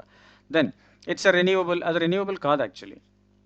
Okay, it's not renewable. At the same time it doesn't replenish because it takes million years to form. Millions of వేల సంవత్సరాలు, లక్షల సంవత్సరాలు కావాలి, అంతేగాని ఇమీడియట్గా మళ్ళీ అది మనకి దొరకదు. ఒకసారి వాడితే it takes millions of years to get same quantity of natural gas. Okay, then its power plants can be quickly ramped up and down. Already చెప్పాను కదా. సో న్యాచురల్ గ్యాస్ ఎక్కడైతే ఉపయోగిస్తారో మీరు ఎలక్ట్రిసిటీ జనరేషన్కి, వాటిని చాలా కావాల్సినప్పుడు స్టార్ట్ చేసుకోవచ్చు, కావాల్సినప్పుడు ఆపేసుకోవచ్చు అనమాట. కానీ ఈ కోల్ అండ్ పెట్రోలియం ప్లాంట్స్లో ఇది సాధ్యపడదు. అందుకే మనం ఎప్పుడైనా renewable energy sources like wind, టైడల్, solar, వాటితో పాటు మనం న్యాచురల్ గ్యాస్ని కూడా బఫర్గా పెట్టుకో ఉంటాం, అంటే సేఫ్టీ కోసం. ఎప్పుడైతే అక్కడ ప్రాబ్లం అవుతుందో న్యాచురల్ గ్యాస్ ఆటోమేటిక్గా ఎలక్ట్రిసిటీ ప్రొడక్షన్ స్టార్ట్ చేస్తుంది, ప్రాబ్లం లేకుండా చూసుకోవడానికి. ఓకేనా. Then it produces zero greenhouse gas emissions అన్నాడు, which is wrong actually. Because మీకు ఎప్పుడైతే, మీకు ఆల్రెడీ చెప్పాను కదా న్యాచురల్ గ్యాస్లో మీథేన్ ఉంటుందని. Methane is a very dangerous constituent and it actually causes huge amount of pollution, especially global warming అని చెప్పాం. సో ఎప్పుడైతే మీరు దాన్ని బర్న్ చేస్తారో ఆటోమేటిక్గా మీథేన్ కూడా రిలీజ్ అవుతుంది కదా. మీథేన్తో పాటు మీకు కొంత మటుకు కార్బన్ డైఆక్సైడ్ రిలీజ్ అవుతుంది. Carbon dioxide is potent greenhouse gas. So దీనివల్ల జీరో ఎమిషన్స్ అయితే ఉండవు, కానీ పెట్రోలియం కోల్ వాటికి కంపేర్ చేసినప్పుడు కొద్దిగా బెటర్ ఫ్యూయల్ ఇది పొల్యూషన్ వైజ్ చూసుకున్నప్పుడు. Okay, question number 6, which of the following groups consist of, అంటే మీకు ఇక్కడ 2-3 ఫ్యూయల్స్ ఇచ్చాడు అనమాట ఒక్కొక్క ఆప్షన్లోని. అందులో ఎక్స్క్లూజివ్లీ మీకు రెన్యూవబుల్ సోర్సెస్ ఎందులో ఉన్నాయి అంటున్నాడు. ఇప్పుడు మీరు ఆప్షన్ ఏ చూసారనుకోండి, కోల్ నాన్ రెన్యూవబుల్ కదా, even petroleum non renewable, natural gas కూడా నాన్ రెన్యూవబుల్, అంటే ఈ ఆప్షన్ కాదని అర్థమవుతుంది. Then solar actually renewable, wind renewable, geothermal renewable. So answer 3 renewable అనేది ఇది ఒక్కటే. మరి సి ఎందుకు కాదు అంటే న్యూక్లియర్ నాన్ రెన్యూవబుల్ కాదు. న్యూక్లియర్ ఎనర్జీ ఎక్కడి నుంచి ప్రొడ్యూస్ చేస్తాం? యురేనియం కదా. యురేనియం అనేది ఏంటి? ఒక మినరల్. ఇది చాలా లిమిటెడ్ క్వాంటిటీస్లో ఉంటుంది. అంటే ఒకసారి యురేనియం యూజ్ చేసేస్తే మళ్ళీ రీప్లెనిష్ అవ్వదు, అంటే మళ్ళీ వాపస్ రాదనమాట. యురేనియం యూజ్ చేస్తే అది ఎనర్జీగా కన్వర్ట్ అయిపోతుంది, అక్కడికి ఆ ప్రాసెస్ అయిపోతుంది. ఈ సోలార్ ఎనర్జీ లాగా రిపీటెడ్గా మనకి మళ్ళీ అది దొరకదు. ఓకేనా? అంటే న్యూక్లియర్ కూడా నాన్ రెన్యూవబులే. హైడ్రో పవర్, బయోమాస్ రెన్యూవబుల్, ఒకసారి పోతే మళ్ళీ వస్తాయి. వాటర్ రిప్లెనిష్ అవుతూనే ఉంటుంది కదా. Water is a cycle. Water ఏమవుతుంది? ఫస్ట్ గ్యాస్గా కన్వర్ట్ అవుతుంది ఎవాపరేషన్ ద్వారా, మళ్ళీ కండెన్స్ అయ్యి మళ్ళీ వాటర్ ఫామ్ అవుతుంది రెయిన్ ఫామ్లో కదా. ఈ 2 రెన్యూవబులే, కానీ ఇది నాన్ రెన్యూవబుల్. వాడేమో అడిగాడు, అన్నీ రెన్యూవబుల్ ఉండాలి అన్నాడు. అందుకే ఆప్షన్ బి అంటున్నాం. మరి డి ఎందుకు కాదు అంటే టైడల్ రెన్యూవబుల్, సోలార్ రెన్యూవబుల్, కానీ న్యాచురల్ గ్యాస్ నాన్ రెన్యూవబుల్. అందుకే ఆప్షన్ డి కాదు, సి కాదు, ఏ కాదు, option B is the right answer. So already మీకు చెప్పేశాను, బట్ జస్ట్ ఒకసారి చదివి వినిపిస్తాను. These are all non renewable fossil fuels. అన్ని ఫాజిల్ ఫ్యూయల్సే, అంటే డెడ్ ఆర్గానిజమ్స్ నుంచి ఫామ్ అవుతాయని. సోలార్, విండ్ ఇవన్నీ కూడా రెన్యూవబులే. All are renewable sources as they are naturally replenished. మనం ఏం చేయాల్సిన అవసరం లేదు, ఆటోమేటిక్గా అవే మళ్ళీ రీజనరేట్ అవుతూ ఉంటాయి అన్నమాట. ఓకే, న్యూక్లియర్ చెప్పాను, ఇక్కడ న్యాచురల్ గ్యాస్ చెప్పాను. Okay, so I'm moving on because మీరు చదివి చూసుకోవచ్చు. It's a very simple question, basic question. Question number 7 చూద్దాం. Consider the following statements regarding the classification of energy sources. So energy సోర్సెస్ని బేసిక్గా 2 రకాలుగా క్లాసిఫై చేస్తాం కదా. ప్రైమరీ ఏంటి? రెన్యూవబుల్, ఇప్పటివరకు మాట్లాడుకున్నాం అదే. రెన్యూవబుల్ అండ్ నాన్ రెన్యూవబుల్గా క్లాసిఫై చేస్తాం. దాని గురించి మీకు ఇక్కడ క్వశ్చన్ అడిగాడు చూడండి. కన్వెన్షనల్ అంటున్నాడు. యాక్చువల్లీ కన్వెన్షనల్ అంటే మీరు అలవాటు పడిన విధానం అని. So you are used to it, మీకు అది మీకు ఎప్పటి నుంచో చాలా రోజుల నుంచి చేసుకుంటూ వస్తున్నారు, దాన్ని కన్వెన్షనల్ అంటాం.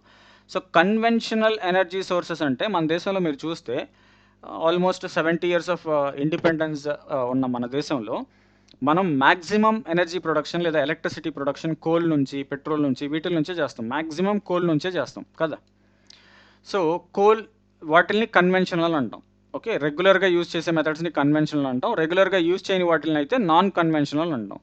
సో చూడండి, conventional sources of energy are those that have been in use for a long time. కరెక్టే కదా. కన్వెన్షనల్ అంటేనే చాలా సంవత్సరాల నుంచి లేదా చాలా రోజుల నుంచి చేసుకుంటూ వచ్చేటివి. మనం అలవాటు లేని వాటిని ఏదైనా కొత్తగా చేసామనుకోండి, దాన్ని నాన్ కన్వెన్షనల్ అంటాం. వాడు కరెక్ట్గానే చెప్పాడు. సో ఈ స్టేట్మెంట్ కరెక్టే ఉంది. ఫస్ట్ ఆఫ్ ఆల్ ఒక్కసారి ఇక్కడ గమనిస్తే కరెక్ట్ స్టేట్మెంట్స్ అడుగుతున్నాడు. సో ఫస్ట్ వన్ కరెక్ట్ ఉంది, చూద్దాం. ఫాజిల్ ఫ్యూయల్స్ కన్వెన్షనలే, ఆల్రెడీ చెప్పాను కదా. హైడ్రో పవర్ మనం వాటర్లో 1902లోనే స్టార్ట్ చేసాం. బ్రిటిష్ కాలంలోనే కోల్ ప్రొడక్షన్, వాటర్ నుంచి ఎలక్ట్రిసిటీ ప్రొడక్షన్ స్టార్ట్ అయిపోయింది. సో దే ఆర్ కన్వెన్షనల్, చాలా సంవత్సరాల నుంచి చేసుకుంటూ వస్తున్నాం. ప్రైమరీ ఎనర్జీ ప్రైమరీ అంటేనే ఫస్ట్ అని కదా. So primary energy sources are forms of energy found in nature. అంటే డైరెక్ట్గా మీకు అది మీరేం దాన్ని తయారు చేయరనమాట, న్యాచురల్గా మీకు అది అవైలబిలిటీ ఉంటుంది. దాన్నే ప్రైమరీ అంటాం ఆబ్వియస్లీ కదా. That have not been subjected to any conversion or transformation. Okay, so దాని ప్రైమరీ ఎనర్జీ సోర్స్ అంటాం, కరెక్టే. ఎలక్ట్రిసిటీ సెకండరీ, ఎందుకంటే నేచర్లో మీకు ఎలక్ట్రిసిటీ దొరకదు. నేచర్లో మీకు సన్లైట్ ఉంటుంది. ఆ సన్లైట్ని మనం కొన్ని ప్రాసెస్ ద్వారా, కొన్ని మల్టిపుల్ రియాక్షన్స్ ద్వారా, కొన్ని కంట్రోల్డ్ కండిషన్స్లో మీరు ఆ రియాక్షన్స్ జరిపితే ఆటోమేటిక్గా కెమికల్ నేచర్ అవి చేంజ్ అయిపోయి వేరే వేరే సబ్స్టాన్స్ మిక్స్ అయిపోయి మీకు ఎలక్ట్రిసిటీ జనరేషన్ అనేది జరుగుతుంది కదా. So electricity is not a primary source, but primary sources like coal, solar, wind energy, they are used to produce electricity, which is a secondary form. So electricity is secondary form of energy antam. Kani meeku natural ga direct ga dorike anni forms of energy like coal, petrol, or even natural gas, solar energy, wind energy, etc., all of them are said to be primary because nature nunchi direct ga vastunayi, manam danni tayaru cheyalsina avasaram ledhu. Okay na. Then what is secondary energy? Already చెప్పాను, secondary or derived. ఆల్రెడీ ఉన్న primary energy నుంచి మనం different process ద్వారా secondary ఎనర్జీని produce చేసుకుంటాం, మనకు కావాల్సిన విధానంగా మార్చుకుంటాం. దాన్ని సెకండరీ ఎనర్జీ సోర్సెస్ అంటారు.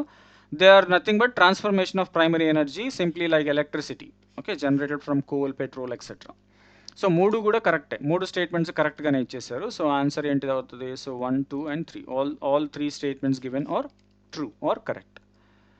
సో ఆల్రెడీ ఎక్స్ప్లెనేషన్ ఇచ్చేసాను. సో కన్వెన్షనల్ అంటేనే long time, it has been established, అంటే మీరు చాలా సంవత్సరాల నుంచి ఆ ప్రాసెస్ని కానీ లేదా ఆ పద్ధతుల్ని కానీ పాటిస్తూ వస్తున్నారని. సో మన దేశంలో ఈవెన్ బ్రిటిష్ మనకి స్వాతంత్రం రాకముందు నుంచి కూడా మనం కోల్, పెట్రోలియం, న్యాచురల్ గ్యాస్ తక్కువైనప్పటికీ ఈ రెండు మాత్రం చాలా విరివిగా వాడుతూ ఉన్నాం ఎలక్ట్రిసిటీ ప్రొడ్యూస్ చేయడానికి కదా. సో ఆన్సర్ స్టేట్మెంట్ 1 కరెక్ట్ అందుకే. సో స్టేట్మెంట్ 2 చూసాం ఆల్రెడీ, ప్రైమరీ అంటేనే which are directly available from the nature and you need not produce it, మీరు తయారు చేయాల్సిన అవసరం ఉండదు. Examples are coal, crude oil, natural gas, sunlight, wind, tidal, hydro power, water etcetera. They exist in the natural state, we need not produce and we need not change the form. మనం change చేయాల్సిన అవసరం ఉండదు, మనం produce చేయాల్సిన అవసరం ఉండదు, డైరెక్ట్గా మనకు దొరుకుతాయి. వాటిని ప్రైమరీ ఎనర్జీ సోర్సెస్ అంటాం. మరి సెకండరీ అంటే ఆల్రెడీ మనకు అవైలబిలిటీలో ఉన్న ప్రైమరీ ఎనర్జీ సోర్సెస్ని ఉపయోగించి వేరే వేరే ప్రాసెస్ల ద్వారా మనం ఇంకొక టైప్ ఆఫ్ ఎనర్జీ మనకు ఉపయోగపడే విధంగా తయారు చేసుకుంటాం. బెస్ట్ ఎగ్జాంపుల్ ఇస్ ఎలక్ట్రిసిటీ, దాన్ని మనం సెకండరీ ఫార్మ్ ఆఫ్ ఎనర్జీ అంటాం. Okay, then moving on to question number 8. Which of the following is an example of non conventional energy source అంటున్నాడు. నాన్ కన్వెన్షనల్ ఎనర్జీ సోర్స్ ఏది? Non conventional అంటే ఏంటి? మనం already వాడనాటివి లేదా కొత్తగా తయారు చేస్తున్నాం. ఇంతకుముందు మనం చాలా సంవత్సరాల నుంచి ఏం చేసుకుంటూ రాలేదు, ఇప్పుడిప్పుడే మనం దాన్ని ఉపయోగించడం స్టార్ట్ చేసాం అనుకోండి, దాన్ని నాన్ కన్వెన్షనల్ అంటాం. సో నేను ఆల్రెడీ చెప్పాను, మనం కోల్ బ్రిటిష్ కాలం నుంచి వాడుతున్నామని, అంటే ఇది కన్వెన్షనల్ అవుతుంది. సో ఇది ఆన్సర్ కాదు, వాడు అడుగుతుంది non conventional. Expansion of railway network using diesel కూడా ఏంటి? పెట్రోల్, అంటే అది యాక్చువల్లీ క్రూడ్ ఆయిల్ నుంచే వస్తుంది కదా. అంటే అది కూడా మనం చాలా రోజుల నుంచి, ఈవెన్ బ్రిటిష్ కాలంలో మనం యూజ్ చేసిన ట్రైన్స్ అన్నీ ఎలాంటి ఇంజిన్స్? డీజిల్ లోకోమోటివ్సే కదా. అంటే అది కన్వెన్షనల్, చాలా సంవత్సరాల నుంచి చేసుకుంటూ వచ్చాం, అది కూడా రాంగే. మరి increasing crude oil extraction, crude oil అంటేనేంటి? మనం చాలా సంవత్సరాల నుంచి చేస్తున్నది, అది కూడా కన్వెన్షనలే. మరి నాన్ కన్వెన్షనల్ ఏంటి అంటే setting up a large scale solar power park. Generally solar energy చాలా తక్కువ యూజ్ చేస్తాం, ఇప్పుడిప్పుడే స్టార్ట్ చేసాం. సో మన దేశంలో సపోజ్ ఎక్కడైనా రాజస్థాన్లోనో, మధ్యప్రదేశ్లోనో, లేదా గుజరాత్లోనో, ఆంధ్రాలోనో, తెలంగాణలోనో ఒక పెద్ద సోలార్ పార్క్ స్టార్ట్ చేసాం అనుకోండి, ఇది నాన్ కన్వెన్షనల్. ఎందుకంటే మనం చాలా సంవత్సరాల నుంచి చేయట్లేదు, వెరీ రీసెంట్గా స్టార్ట్ చేసాం. అండ్ మన జనరల్గా ఎనర్జీ ప్రొడక్షన్లో అది ఇప్పుడిప్పుడే మొదలవుతున్న ట్రెండ్, కాబట్టి ఇది నాన్ కన్వెన్షనల్ అవుతుంది. ఏది? Third option. Okay, setting up of solar park. So as I already explain, I need not explain once again. So ఇవి మీకు ఆల్రెడీ తెలిసినవే, ఒకసారి వీడియో పాస్ చేసుకొని కావాలంటే చదువుకోండి, ఓకేనా. Question number 9. Consider the following statement base question. ఏం అడుగుతున్నాడు చూడండి, కరెక్ట్ అడుగుతున్నాడు. సో ఇది working principle of typical box type solar cooker. ఈ టిపికల్ క్వశ్చన్, ఇలాంటి క్వశ్చన్స్ మనం ఎక్స్పెక్ట్ చేయం. ఎప్పుడైనా 75 క్వశ్చన్లో రేపు ఒక్కటి రావచ్చు ఇలాంటిది. దాని గురించి మీరు భయపడాల్సింది కానీ, ఇది ఆన్సర్ చేయకపోతే మీరు వరీ అవ్వాల్సిన పని కానీ ఉండవు. ఇలాంటి క్వశ్చన్స్ మీకు 4-5 తగులుతాయి గ్యారంటీ. సో అవి వదిలేసేయండి ఆటోమేటిక్గా, because we don't want get negative marks కదా. సో ఇక్కడ చూద్దాం. సో ఏమంటున్నాడు చూడండి, the outer box is usually made of dark అంటున్నాడు. అట్లాగే హీట్ అబ్జర్వింగ్ మెటీరియల్ కంపల్సరీ కావాలి, ఎందుకంటే సోలార్ కుక్కర్ కదా. సోలార్ కుక్కర్ అంటే ఏంటి? సన్లైట్ని అబ్జర్వ్ చేసుకొని మీకు లోపల బాయిలింగ్ అంటే మెటీరియల్స్ని కుక్ చేయడం జరుగుతుంది. అంటే కంపల్సరీ అబ్జర్వింగ్ మెటీరియల్ ఉండాల్సిందే, కానీ డార్క్ ఉండాలని ఏం లేదు, ఏ కలర్ అయినా ఉంటుంది. లైట్ కలర్ ఉన్నా దానికి అబ్జర్వింగ్ కెపాసిటీ ఉండాలి అంతే, డార్కే ఉండాలని రూల్ ఏం లేదు. So obviously this is a wrong statement కదా. వాడు కరెక్ట్ అడుగుతున్నాడు, అంటే 1 రాదు అన్నప్పుడు మీరు ఇక్కడ ఎట్లా ఒక్కొక్కసారి మీరు స్మార్ట్గా ఆలోచించాలి. స్మార్ట్గా ఎలా ఆలోచించాలి అంటే, మనం ఫస్ట్ స్టేట్మెంట్ చూసిన వెంటనే మనకు అర్థమైపోయింది, ఫస్ట్ స్టేట్మెంట్ కరెక్ట్ అయ్యే ఛాన్స్ లేదు. ఫస్ట్ స్టేట్మెంట్ కాకూడదు అంటే 2, 3, 4 ఉండొచ్చు, 2, 3 ఉండొచ్చు, 3, 4 ఉండొచ్చు. మీరు ఒకసారి ఆప్షన్స్ చూసారనుకోండి, 1, 2, 3 ఉంది, ఇందులో 1 ఉంది. 1 కాదు అన్నప్పుడు ఇది ఆన్సర్ కాదు. ఇందులో కూడా 1 ఉంది, అంటే ఇది కూడా ఆన్సర్ కాదు. ఇందులో 1 ఉంది, ఇది కూడా ఆన్సర్ కాదు. అంటే ఆన్సర్ ఏంటి? Option B is the answer. 2, 3, 4 అన్నీ కూడా కరెక్టే ఉన్నాయి. సెకండ్ స్టేట్మెంట్ ఏమి ఇచ్చాడు చూద్దాం. The transparent cover like glass solar cookers generally typical box షేప్లో ఉన్నటువంటి solar cookers generally transparent material, glass లాంటి ట్రాన్స్పరెంట్ మెటీరియల్ వాడతారు. మీకు అక్కడ లోపల జరిగే ప్రాసెస్, బాయిలింగ్, కుకింగ్ అన్నీ కనిపిస్తూనే ఉంటాయి, ఓకేనా. Is usually used to allow sunlight. Transparency ఉన్నప్పుడు జనరల్లీ మీకు ఒక లేయర్ నుంచి ఇంకో లేయర్కి ఎనర్జీ పాస్ అవ్వడం జరుగుతుంది, ఎస్పెషలీ లైట్. అందుకే మీకు ట్రాన్స్పరెన్సీ యూజ్ చేస్తారనమాట, ట్రాన్స్పరెంట్ మెటీరియల్స్ని.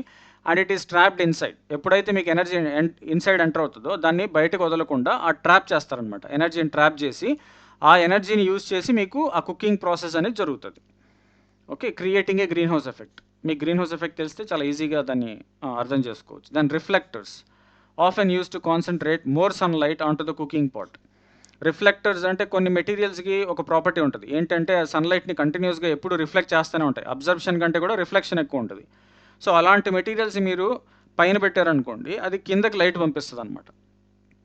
సో ఎక్కడైతే మనం కుక్ చేస్తా ఉన్నాం ఆ ఏరియాలో ఎనర్జీ కాన్సన్ట్రేట్ అయ్యేలాగా, లేదా సన్లైట్ మొత్తం ఆ ఏరియాకి వచ్చి చేరేలాగా మనం ఆ షేప్ని క్రియేట్ చేసి ఉంటాం. అట్లాగే ప్లేస్మెంట్ ఆఫ్ దట్ మెటీరియల్స్ కూడా అలాగే ఉంటుంది అనమాట. సో రిఫ్లెక్టర్స్ని కంపల్సరీ యూజ్ చేస్తాం. దెన్ కుకింగ్ పాట్ లోపల ఉంటుంది కదా కుకింగ్ చేసే ఏరియా. ఆ cooking pot are typically painted black to observe maximum heat. Obviously black is the colour that absorbs the maximum heat. So లోపల కుకింగ్ పాట్ని ఆ కలర్లో పెయింటింగ్ చేసి ఉంటారు. ఎందుకంటే బ్లాక్ బాడీ క్యారెక్టరిస్టిక్ ఫీచర్ ఏంటి, అది బయటకు వదిలేదానికంటే కూడా ఎక్కువ హీట్ని లోపలికి తీసుకుంటుంది. ఎంత హీట్ తీసుకుంటే మీకు అంత ఎనర్జీ ఉంటుంది. ఎంత ఎనర్జీ ఉంటే అంత త్వరగా మీరు ఒక మెటీరియల్ని కుక్ చేయడం కానీ బాయిల్ చేయడం కానీ సాధ్యపడుతుంది కదా. సో అందుకే మీకు ఇక్కడ ఉన్న స్టేట్మెంట్ 2, 3, 4 అన్నీ కరెక్టే. కానీ మీకు హీట్ అబ్జర్వ్ చేయడానికి డార్క్ కలరే ఉండాల్సిన అవసరం లేదు, ఏ కలర్ అయినా ఉండొచ్చు. కానీ మీరు యూజ్ చేసే మెటీరియల్కి ఆ క్వాలిటీ ఉండాలి, హీట్ అబ్జర్ప్షన్ క్వాలిటీ ఉంటే సరిపోతుంది. So 2, 3, 4 are the correct answers. So you can go through the statements. The inner cooking chamber or heat collector is made of a dark heat absorbing material. Outer box, inner, ఇది వాడు correct, మీరు కరెక్ట్గా చూడాలి. వాడు చెప్పింది outer box స్టేట్మెంట్లో, కానీ inner cooking box dark కలర్లో ఉంటుంది. ఆల్రెడీ చెప్పాను కదా 4th స్టేట్మెంట్లో అదే ఉంది, మీకు ఇన్నర్ కుకింగ్ పాట్ బ్లాక్ కలర్లో ఉంటుందని. కానీ అవుటర్ బాక్స్ మీకు డార్క్ కలర్లో ఉండాలి అని ఏం లేదు, డార్క్లో ఉండొచ్చు లేదా లైట్ కలర్ కూడా ఉండొచ్చు. కానీ మోస్ట్ ఇంపార్టెంట్ క్యారెక్టరిస్టిక్ ఫీచర్ ఏంటి, కంపల్సరీ అది హీట్ అబ్జర్వ్ చేసే కెపాసిటీ పొంది ఉండాలన్నమాట. స్టేట్మెంట్ 2 కరెక్ట్, ఆల్రెడీ ఎక్స్ప్లెయిన్ చేశాను. ట్రాన్స్పరెన్సీ లేకపోతే మీకు లైట్ అనేది ఒక లేయర్ నుంచి ఇంకో లేయర్కి పాస్ అవ్వడం సాధ్యపడదు, కాబట్టి ట్రాన్స్పరెన్సీ ఉన్న మెటీరియల్స్ని యూజ్ చేస్తాం. కవర్ కోటింగ్ అంటే పైన బాక్స్ మొత్తం మీకు ట్రాన్స్పరెంట్గా కనిపిస్తూ ఉంటుంది, లోపల జరిగే కుకింగ్ ప్రాసెస్ కూడా మీకు కనిపించే అవకాశం ఉంటుంది. దెన్ మీరు డీటెయిల్ ఫుల్ చదవాలి అంటే మీకు ఇది ఒక్క పాయింట్ గుర్తుపెట్టుకోండి, ట్రాపింగ్ ఇన్ఫ్రారెడ్ రేడియేషన్. మీకు ఎక్కువ హీట్ ఎనర్జీ కావాలి అంటే మీకు ఏమంటాం, ఎలక్ట్రోమాగ్నెటిక్ రేడియేషన్ అంటాం, ఈఎంఆర్. ఇందులో చాలా ఉంటాయి, ఎక్స్రేస్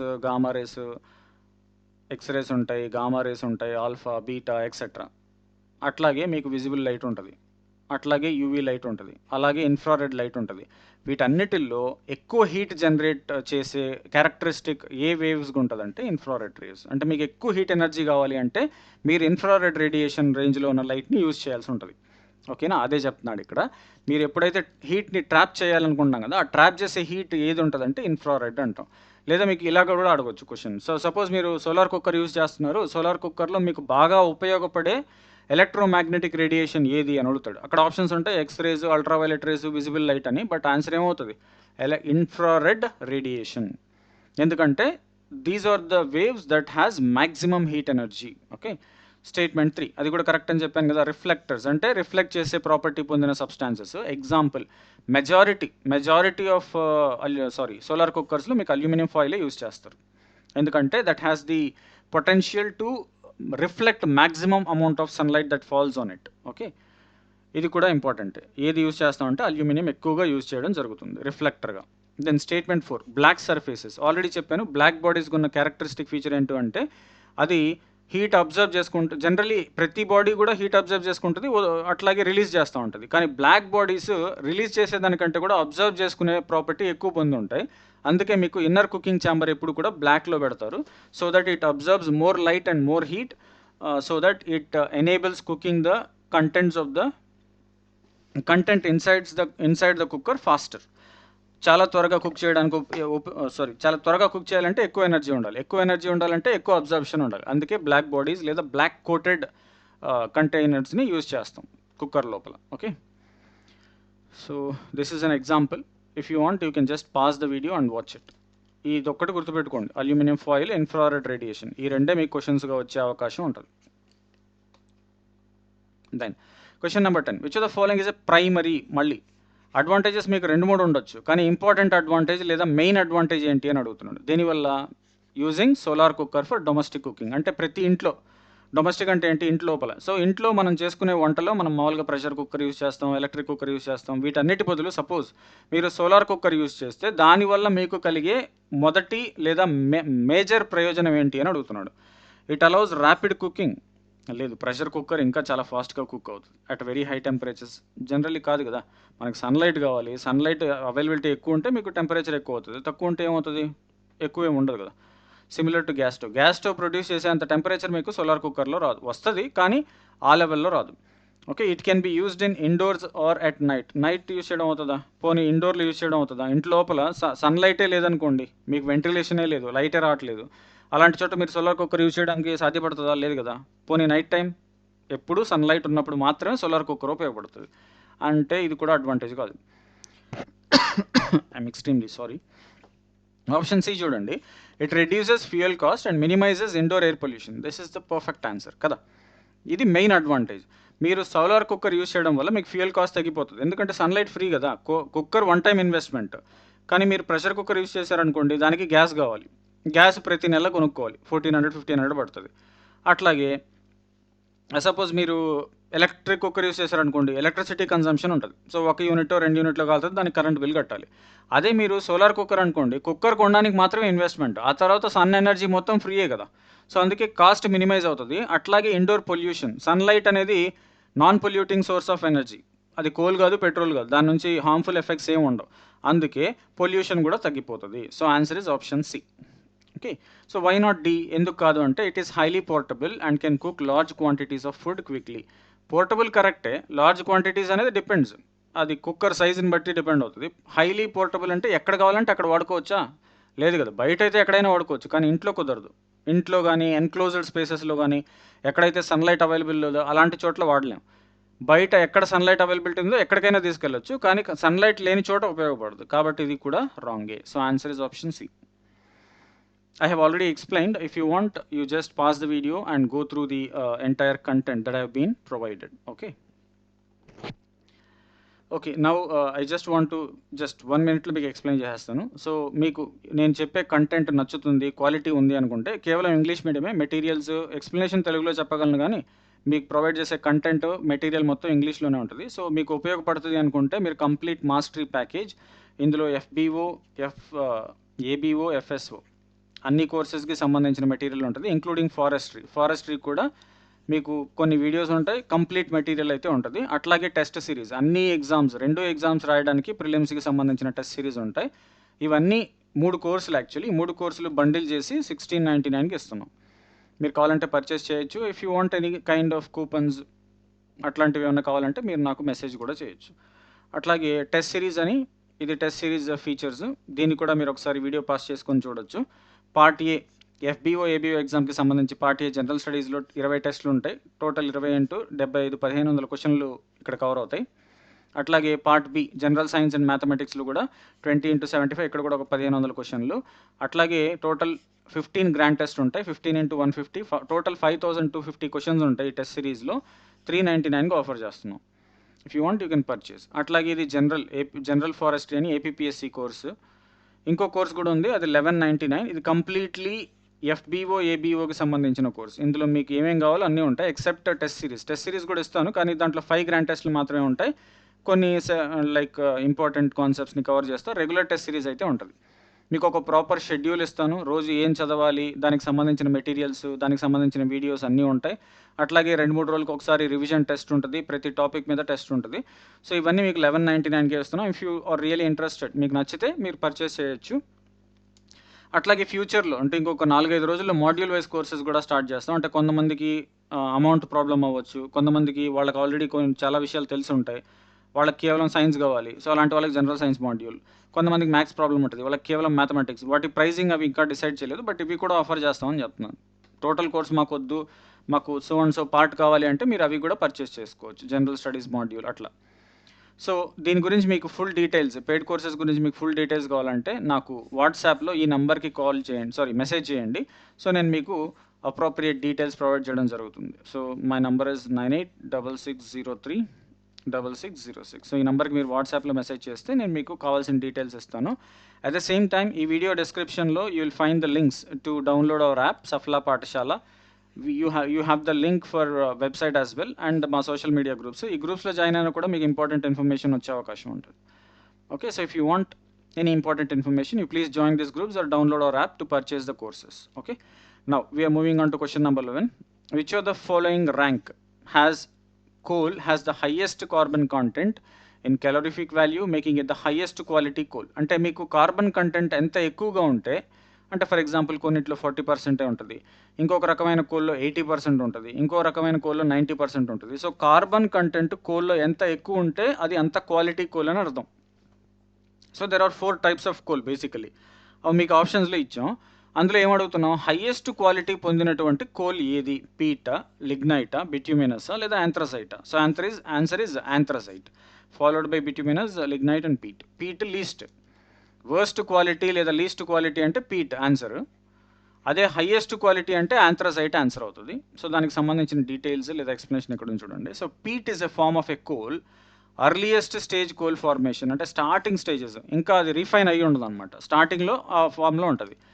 దీంట్లో చాలా తక్కువ కార్బన్, అంటే ఇంకా ప్రాసెస్ హీట్ ఎక్కువ కావాలి, చాలా సంవత్సరాలు అయిన తర్వాత దాంట్లో కార్బన్ కంటెంట్ కొద్ది కొద్దిగా ఇంప్రూవ్ అవుతా వెళ్తుంది. కానీ స్టార్టింగ్లోనే ఆ ప్రాసెసే కంప్లీట్గా ఆగిపోయింది అనుకోండి, అప్పుడు దాంట్లో కార్బన్ కంటెంట్ చాలా తక్కువ ఉంటుంది. అలాంటి కోల్ని మనం పీట్ లాగా క్లాసిఫై చేస్తాం. It's not a true coal. Basically true coal properties ఉండవు, కొన్ని చోట్ల మాత్రమే దాని యూజ్ ఉంటుంది, వెరీ లిమిటెడ్ యూసేజ్ ఉంటుంది. ఎప్పుడైతే మీకు కార్బన్ కంటెంట్ తక్కువ ఉంటుందో ఆటోమేటిక్గా కెలోరిఫిక్ వాల్యూ కూడా తక్కువే ఉంటుంది. కెలోరిఫిక్ వాల్యూ అంటే the amount of energy that can be produced by combustion of 1 kg or 1 gram or 100 grams of any fuel. ఏదైనా ఒక ఫ్యూయల్లో కొంత క్వాంటిటీని బర్న్ చేస్తే మీకు ఎంత ఎనర్జీ జనరేట్ అవుతుంది, దాన్ని కెలోరిఫిక్ వాల్యూ అంటాం.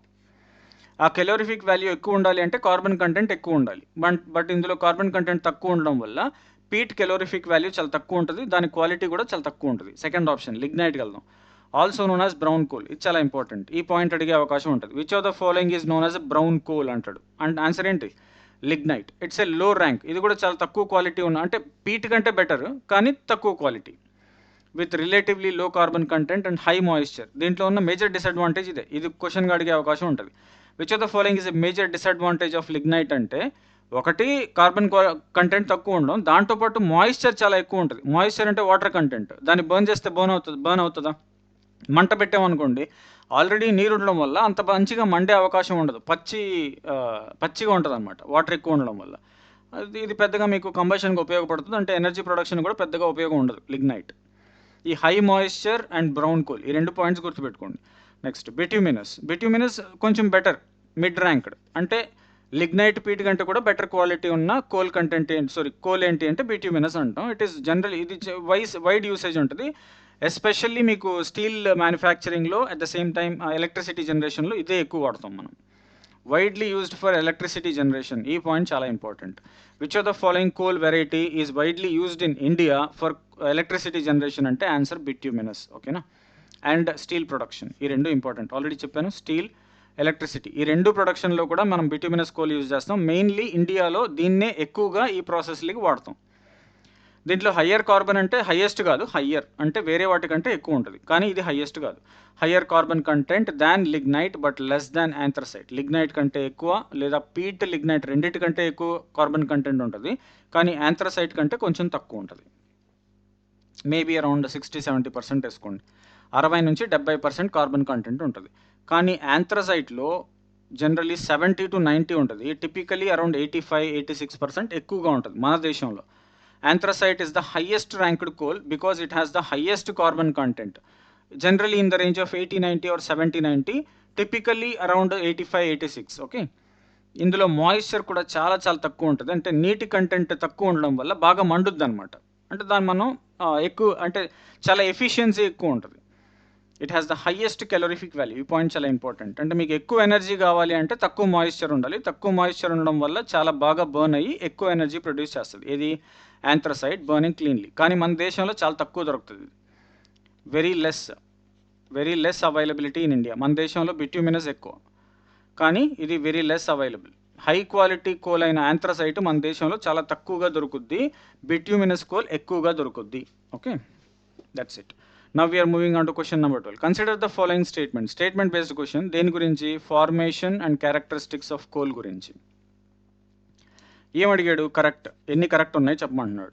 Coal is primarily formed from decomposition of ancient marine organisms అంటున్నాడు. అంటారు హై హీట్ టెంపరేచర్ కావాలి, high pressure temperature compulsory, natural గ్యాస్కి అయినా కోల్కి అయినా. కానీ వాడు ఇక్కడ క్లియర్గా మెరైన్ ఆర్గానిజమ్స్ అన్నాడు, విచ్ ఈజ్ రాంగ్. కోల్ కేవలం ప్లాంట్స్ నుంచి మాత్రమే ఫామ్ అవుతుంది. కోల్ ప్లాంట్స్ నుంచి. మెరైన్ అంటే ఏంటి? సముద్రంలో జీవించే జీవులు. సముద్రంలో జీవించే జీవుల నుంచి కోల్ రాదు. ఏమొస్తుంది? పెట్రోల్ అంటే క్రూడ్ ఆయిల్ వస్తుంది.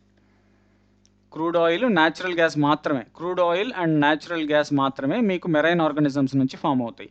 కానీ కోల్ మాత్రం జనరల్గా ఎక్కువగా ప్లాంట్స్ నుంచే ప్రొడ్యూస్ అవుతుంది. ఓకే, అందుకే అది తప్పు. మరి second point, the process of coal formation is known as carbonisation. ఈ పాయింట్ కూడా చాలా ఇంపార్టెంట్, రేపు అడగొచ్చాడు. The process of coal formation is known as, లేదా కార్బనైజేషన్ అంటే ఏంటి అని అడగొచ్చు. మీకు కన్ఫ్యూజ్ చేసేదానికి కార్బన్ డైఆక్సైడ్ గురించి ఒక 2 ఆప్షన్లు, కోల్ గురించి ఒక 2 ఆప్షన్లు ఇస్తాడు. బట్ కార్బనైజేషన్ అంటే the process of formation of coal is known as carbonisation. So కరెక్టే ఇది కూడా. మరి పాయింట్ నెంబర్ 3, బిట్యూమినస్. ఆల్రెడీ చెప్పాను, బిట్యూమినస్ కోల్ అనేది కొంచెం హై క్వాలిటీ, యాంథ్రసైట్ కంటే తక్కువ ఉంటుంది. కానీ ఇండియాలో ఎక్కువగా ఎలక్ట్రిసిటీ జనరేషన్కి కానీ స్టీల్ ప్రొడక్షన్కి కానీ బిట్యూమినస్ కోలే యూజ్ చేస్తాం. అలాగే మన దేశంలో ఎక్కువ దొరికేది కూడా బిట్యూమినస్ కోలే దొరుకుతుంది అని చెప్పాను. సో మోస్ట్ కామన్ అదే ఇచ్చాడు. Most common type of coal found in India, very much right. Okay, so 2 and 3 both of them are correct. First one wrong, ఎందుకనే చెప్పాను.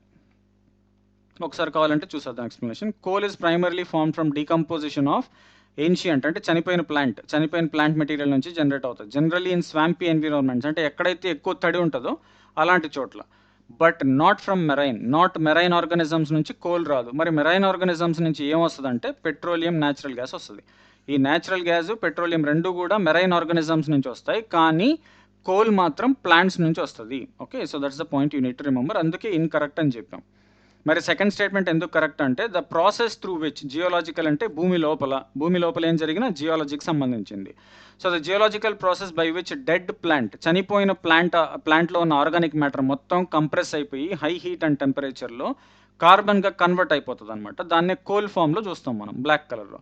అండర్ ఇమ్మెన్స్ హీట్ అంటే very high temperature and very high pressure, అది కూడా చాలా లక్షల లేదా వేల సంవత్సరాల పాటు జరిగే ప్రాసెస్నే కార్బనైజేషన్ అంటాం. Process of conversion of dead plants into coal is known as carbonization under excess heat and pressure.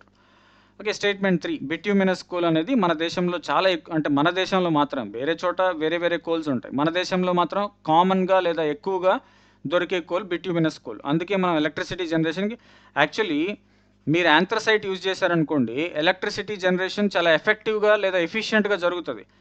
కానీ మన దగ్గర యాంథ్రసైట్ చాలా తక్కువ క్వాంటిటీలో ఉంటుంది. మనం దీని నుంచి చేయాలంటే మనం ఇంపోర్ట్ చేసుకోవాలి. అంటే ఇంపోర్ట్ చేస్తే ఏమవుతుంది? కాస్ట్ ఎక్కువ అయిపోతుంది. అందుకే మనం యాంథ్రసైట్ నుంచి ఎక్కువ ఎనర్జీ వస్తుందని తెలిసినా కూడా ఎందుకు వాడడం అంటే, మన దేశంలో చాలా తక్కువ దొరుకుద్ది కాబట్టి. మన దేశంలో బిట్యూమినస్ కోల్ ఎక్కువగా దొరుకుద్ది కాబట్టి దాన్నే మనం ఏమంటాం, ఎలక్ట్రిసిటీ జనరేషన్కి కానీ స్టీల్ ప్రొడక్షన్లో కానీ ఎక్కువగా మన దేశంలో వాడడం జరుగుతుంది. So that's the answer. 2 and 3 are correct, whereas 1 is wrong. Then which of the following states of India is the largest coal producing state for the year 22? ఇది చూడాలి మీరు, ఏ సంవత్సరం అడిగాడో అనేది ఇంపార్టెంట్. దాన్ని బట్టి ఆన్సర్ చేంజ్ అయ్యే అవకాశం ఉంటుంది. సో 22-23లో ఇండియాలో లార్జెస్ట్ కోల్ ప్రొడ్యూసింగ్ స్టేట్ ఏంటిది అంటే ఒడిస్సా. బట్ అదే మీకు 2025 అడిగితే ఆన్సర్ చేంజ్ అయిపోద్ది. ఆ డీటెయిల్స్ అని మీకు ఆన్సర్లో ఇచ్చినాను చూడండి. 22-23లో మాత్రం Odisha has become the largest coal producing state. So మీకు ఇక్కడ అన్ని కోల్ ప్రొడ్యూసింగ్ స్టేట్సే 4 ఆప్షన్స్, బట్ వాటి ర్యాంక్ అనేది చేంజ్ అవుతూ ఉంటుంది. వెస్ట్ బెంగాల్లో కోల్ ఉంది. ఎస్పెషల్లీ ఈ కోల్ ఫీల్డ్ కూడా ఇంపార్టెంట్, గుర్తుపెట్టుకోండి. మీకు కోల్ ఫీల్డ్ నేమ్ ఇచ్చేసి ఇది ఏ స్టేట్లో ఉందని అడగొచ్చు. రాణిగంజ్ కోల్ ఫీల్డ్, అట్లాగే తాల్చర్, ఈ కోల్ ఫీల్డ్స్ అన్నీ ఇస్తాడనమాట. కోల్ ఫీల్డ్స్ ఇచ్చేసి ఇటు పక్క రాష్ట్రాలు ఇస్తాడు, మ్యాచింగ్ చేయమంటాడు. సో మీరు Raniganj coal field is located in west Bengal అనే పాయింట్ గుర్తుపెట్టుకోవాల్సిన అవసరం ఉంటుంది. ఇక్కడ కోల్ రిజర్వ్స్ ఉన్నాయి, but that's not the highest. Okay, and it is not the largest producer. Maybe 4th or 5th ఉండొచ్చు. వెస్ట్ బెంగాల్. జార్ఖండ్ మీకు ఇక్కడ ఇచ్చాను చూడండి. హైయెస్ట్ కోల్ రిజర్వ్స్ అంటే ఏ రాష్ట్రాల్లో మనకు ఎక్కువగా కోల్ దొరుకుతుంది లేదా ఆల్రెడీ అవైలబిలిటీ ఉంది అంటే దాంట్లో ఫస్ట్ జార్ఖండ్. ఇది గుర్తుపెట్టుకోండి, ఇది చాలా చాలా important point. The state with highest coal reserves in India Chota Nagpur plateau అంటాం. ఆ ఛోటా నాగ్పూర్ ప్లాట్యూ ముందు బీహార్లో ఉండేది, ఇప్పుడు జార్ఖండ్ కిందకి వెళ్ళిపోయింది. ఈ ప్లాట్యూ రీజన్లో మీకు కోల్ విరివిగా దొరకద్దు అనమాట. అందుకే హైయెస్ట్ కోల్ రిజర్వ్స్ ఉన్న రాష్ట్రం ఏది అంటే జార్ఖండ్. సెకండ్ ఏది అంటే ఒడిస్సా. అదే మీకు 2025లో మీకు క్వెషన్‌లో ఏమడిగాడు? 22, 23 ఫైనాన్షియల్ ఇయర్‌కి అడిగాడు. అప్పుడు ఆన్సర్ ఏమైంది? ఒడిస్సా అని చెప్తున్నాం. కానీ మీరు 2025 స్టాటిస్టిక్స్ జనవరి నుంచి జూలై వరకు చూసుకుంటే ఫస్ట్ ప్లేస్‌లో ఉన్నది జార్ఖండ్ 24.6%. అంటే టోటల్ ఒక 100 యూనిట్ ఎలక్ట్రిసిటీ ప్రొడ్యూస్ చేసామనుకో లేదా 100 కేజీలు కోల్ ప్రొడ్యూస్ చేసామనుకోండి. ఆ 100 కేజీల్లో 24.6 కేజీలు మీకు జార్ఖండ్ నుంచే వస్తా ఉంది. సెకండ్ ఒడిస్సా అరౌండ్ 25% ఉంది. Next Chhattisgarh maybe 20 likewise ఉండొచ్చు. సో కోల్ ప్రొడక్షన్‌లో 2025లో ఫస్ట్ ప్లేస్ వచ్చేసి జార్ఖండ్‌కి, సెకండ్ ప్లేస్ వచ్చేసి ఒడిస్సాకి, థర్డ్ ప్లేస్ వచ్చేసి ఛత్తీస్‌గఢ్‌కి. ఓకేనా? Consider the following statements. ఇక్కడ ఇన్‌కరెక్ట్ అడిగాడు. మీరు చాలా నీట్‌గా అబ్జర్వ్ చేసి ఆన్సర్ చేయాలి. మీకు తెలిసిన క్వెషన్ మళ్ళా రాంగ్ అయ్యే అవకాశం ఉంటది. సో ఇన్‌కరెక్ట్ అడిగాడు, కరెక్ట్ అడిగాడు. ఈ క్వెషన్‌కి ఇన్‌కరెక్ట్ అడిగాడు. అంటే ఏవి తప్పు అని అడుగుతున్నాడు. Consider the following statement about environmental impact of coal. అంటే మనం కోల్‌ని యూజ్ చేయడం వల్ల పర్యావరణానికి జరిగే ప్రమాదాలేంటి? లేదా ఎలాంటి మార్పులు చేర్పులు ఉంటాయని అడుగుతున్నాడు. సో చూద్దాం. First statement, burning coal for electricity generation is a major contributor to acid rain. అవునా కాదా? అవును. ఎందుకంటే మీరు కోల్ మీకు యాక్చువల్లీ థర్మల్ పవర్ ప్లాంట్స్‌లో కోల్ వాడి ఎప్పుడైతే మీరు ఎలక్ట్రిసిటీ ప్రొడ్యూస్ చేస్తారో అక్కడ మీకు చాలా పొల్యూటెంట్స్ వస్తాయి కదా! అందులో మీకు నైట్రోజన్ ఆక్సైడ్స్ అని ఉంటాయి. NO2, NO అంతే. నైట్రోజన్ ఆక్సైడ్స్ అంటాం. అట్లాగే sulphur dioxide which is a chemical that is very potent. So HNO3 form అవుతుంది. Nitric acid. అట్లాగే దీని నుంచి H2SO4 ఫామ్ అవుతుంది. ఇవి రిలీజ్ అవుతాయి గాల్లోకి. తర్వాత ఇవి వాటర్‌తో మిక్స్ అయిపోయి మీకు HNO3 అనే యాసిడ్, H2SO4 అనే సల్ఫ్యూరిక్ యాసిడ్, నైట్రిక్ యాసిడ్ అంటాం. ఈ 2 ఫామ్ అవుతాయి. యాక్చువల్లీ మీకు యాసిడ్ రైన్‌కి కారణమయ్యే 2 యాసిడ్స్ ఏంటి అంటే ఇవే. HNO3 లేదా నైట్రిక్ యాసిడ్ అండ్ H2SO4 లేదా సల్ఫ్యూరిక్ యాసిడ్. సో మీకు ఇండైరెక్ట్‌గా కోల్‌ని బర్న్ చేయడం వల్ల ఇవి గ్యాసెస్ రిలీజ్ అవుతున్నాయి. ఈ గ్యాసెస్ వాటర్‌తో రియాక్ట్ అయ్యి యాసిడ్స్ ప్రొడ్యూస్ అవుతున్నాయి. ఈ యాసిడ్స్ వల్ల యాసిడ్ రైన్ వస్తా ఉంది. అంటే డైరెక్ట్‌లీ లేదా ఇండైరెక్ట్‌లీ కోల్‌ని బర్న్ చేయటం వల్ల మీకు యాసిడ్ రైన్ కారణం. యాసిడ్ రైన్ ఎంతో కొంత ఎఫెక్ట్ అవుతదనమాట. అంటే యాసిడ్ రైన్ పడే అవకాశం ఉంటది. అందుకే ఫస్ట్ స్టేట్మెంట్ కరెక్టే. కానీ మనం వాడు ఏం అడిగాడు చూడండి, ఇన్‌కరెక్ట్ అడిగాడు. సో ఫస్ట్ వన్ కరెక్టే. అంటే 1 ఆన్సర్‌కి రాదు. మరి 2 చూడండి. కోల్‌ని మైన్ చేయాలంటే చాలా దూరం డీప్‌గా డిగ్ చేయాలి కదా! ఆ డిగ్గింగ్ ప్రాసెస్‌లో మనుషులు చనిపోతా ఉంటారు. దాని నుంచి డిఫరెంట్ హార్మ్‌ఫుల్ కెమికల్స్, గ్యాసెస్ అవి ఇవి రిలీజ్ అవుతా ఉంటాయి. సో కోల్ డిగ్గింగ్ కూడా ఒక రకమైన ప్రమాదమే ఎన్విరాన్మెంట్‌కి. ఎస్పెషల్లీ ల్యాండ్ డిగ్రేడేషన్ అంటాం. చాలా మీకు ఎక్కడైతే కోల్ మైనింగ్ జరుగుంటదో అక్కడికెళ్ళి చూడండి. అక్కడ ఎలాంటి ప్లాంట్స్ గానీ, యానిమల్స్ గానీ సర్వైవ్ అవ్వడానికి అక్కడ కండిషన్స్ ఉండవు. ఫస్ట్ ఆఫ్ ఆల్ అక్కడ ల్యాండే ఫర్టైల్‌గా ఉండదనమాట. ఆ ఏరియాలో జనాలు నివసించడం కూడా కొద్దిగా కష్టం. ఓకే.